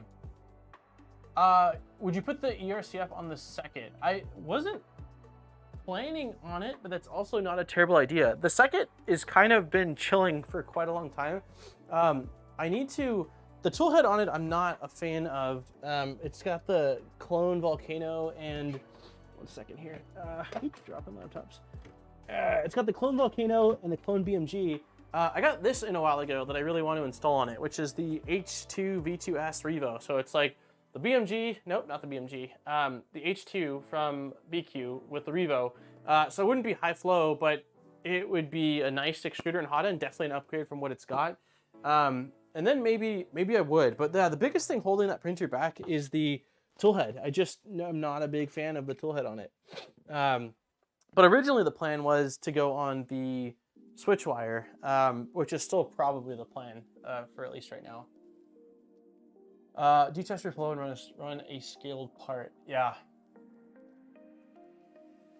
I've had it for a long time, Zombie. It's been here for at least like, they sent it with the Huracan that never ended up making it to a video because it had issues. So that would have been like, we're in March, probably like 5 months ago or something like that. You should put it on the 0G Mercury. That would be sick. Oh, yeah. Well, if the 0G doesn't get enclosed, which it might not be getting enclosed, I don't know. We'll see once I have the brackets and all the other mods on it. Maybe that could be a printer goes on. It's right under the rep racks. That's true, and it's true. Yeah, all you guys know what ends up doing the trick. Again, the fact that the magnets fit in so nicely in the fittings, I feel like we're close. But yeah, I'm not entirely sure about the bearing portion. And the bearing portion might very well be that, again, I just need to add a little bit of cooling to prevent, since it's printing vertically like this, if there's no cooling, that heat is causing it to drip. But if it's got a little bit of cooling, it might help it solidify quicker, which would prevent some of that sag on the top, sort of deforming, can't really see it, but deforming the pocket that it goes into. And then regarding these ones, I'm not entirely sure. Again, I'll try. I might try scaling these latches. Maybe the latches I will scale because they can probably benefit from being a hair larger. There's definitely some wiggle room left and right. So that means that I wouldn't have an issue if I did scale it a little bit, and that might give it just enough to pop out. But if not, then I'll probably look at a different filament, unfortunately. I wanted to use this green because it's gorgeous, but we'll see. So I think on that note, we'll call it. I feel like today was kind of a success, but kind of not. I don't know. We again made some progress, but clearly have a lot more to do. Next week we'll be starting on the V0.2 as long as that linear rail shows up, or the linear rails show up for it, which should be here on Friday based off of tracking. And then we'll dive into that and yeah, see how all that goes. But I'm gonna make some progress on this between now and next week. So probably at the beginning of next week's stream when we do the V0.2, I will show you the progress that I've made on it. I don't think it would be too hard to enclose that Merc even with the brackets you have. Would it? If I recall, someone had similar setup in Discord. I don't know. Well, with the brackets, I would think that you'd have to like accommodate that with the acrylic. So all the sides of the acrylic, instead of cutting them in rectangles or squares for the extrusions, you'd have corners blocking them. So I would think you would have to either add extra holes so that way the bolts can go through the aluminum, through the acrylic into the frame, or you'd have to cut all the corners of the acrylic to accommodate those triangles. Any chance you can tell us what the next video is being uploaded? Yeah, I can tell you. This week's video is on... where is it? I don't see it. It's on lightweight PLA. So it was supposed to be on Various Shore TPU. Long story short, I bought a spool of filament 2 years ago that was supposed to be a cool filament that I wanted to test out for a video, and it just never happened. I did other filaments. I wanted to cover like the more standard filaments first before we went into some of the crazy ones. And then we did lightweight ASA. And so I've had this filament for 2 years. It's moved with me twice, once in California and to here in Idaho. So I was like, all right, this is it. We're finally doing the video on it. We're gonna play around with this filament. I take it out of its box, right? It's completely sealed, shrink wrap, everything, dated, manufacturer date, December of 2020. Yeah, so 2 years and some change. Pull it out. It's supposed to be black Various Shore TPU. It is natural lightweight PLA. What? So I guess when they packaged it at the factory, somehow the wrong spool ended up in there. But although we've covered lightweight ASA, I still thought it was cool to cover lightweight PLA because some people just hear ASA and it's like an intimidation factor to it. And honestly, like, you can use the lightweight PLA for a lot of the same applications. It's, I think, primarily RC, like RC boats, RC planes, cosplay are the primary use cases that I think a lot of people use it for, but I'm sure there's plenty of other lightweight, low density applications that it could be awesome for.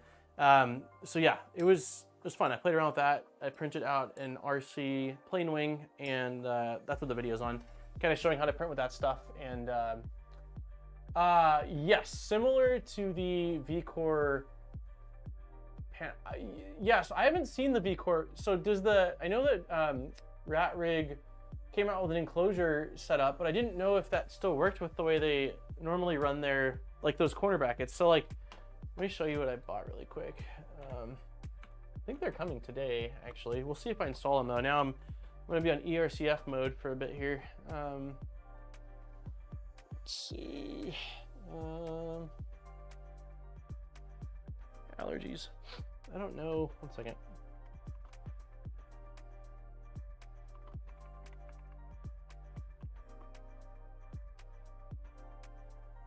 Nope.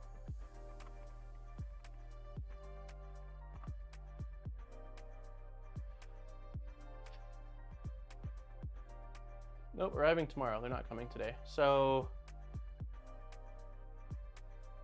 yeah, I bought these. So I bought 2 sets of these for a total of 16. Is it my math right? 8 and 8, 16. Yeah.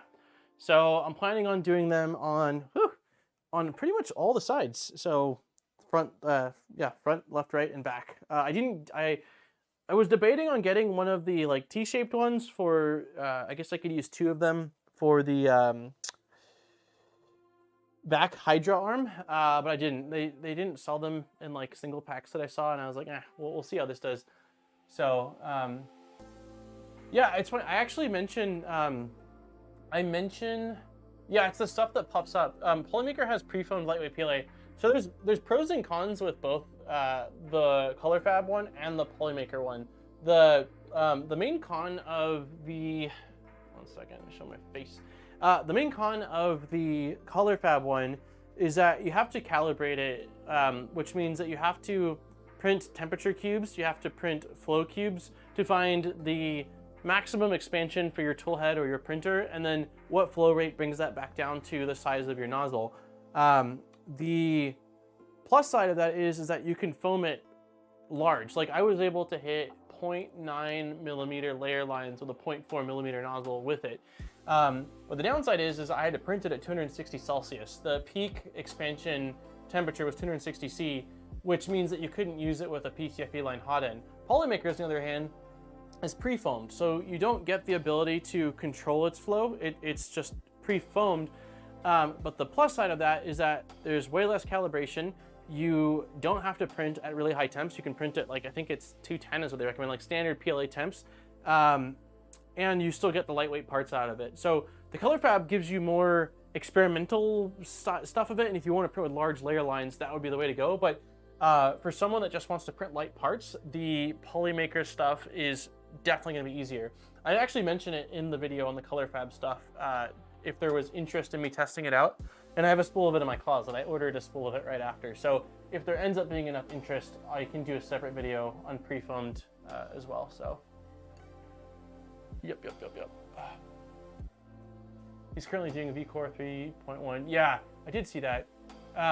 So we'll see how it goes. But anyways, on that note, I'm gonna call it. Thank you everybody for hanging out, and I will figure out what the heck's going on with my printed parts or my settings, and then we will continue. But yeah, bearings need to be figured out, latches need to get figured out, and I gotta sit for a little while. But thank you everybody.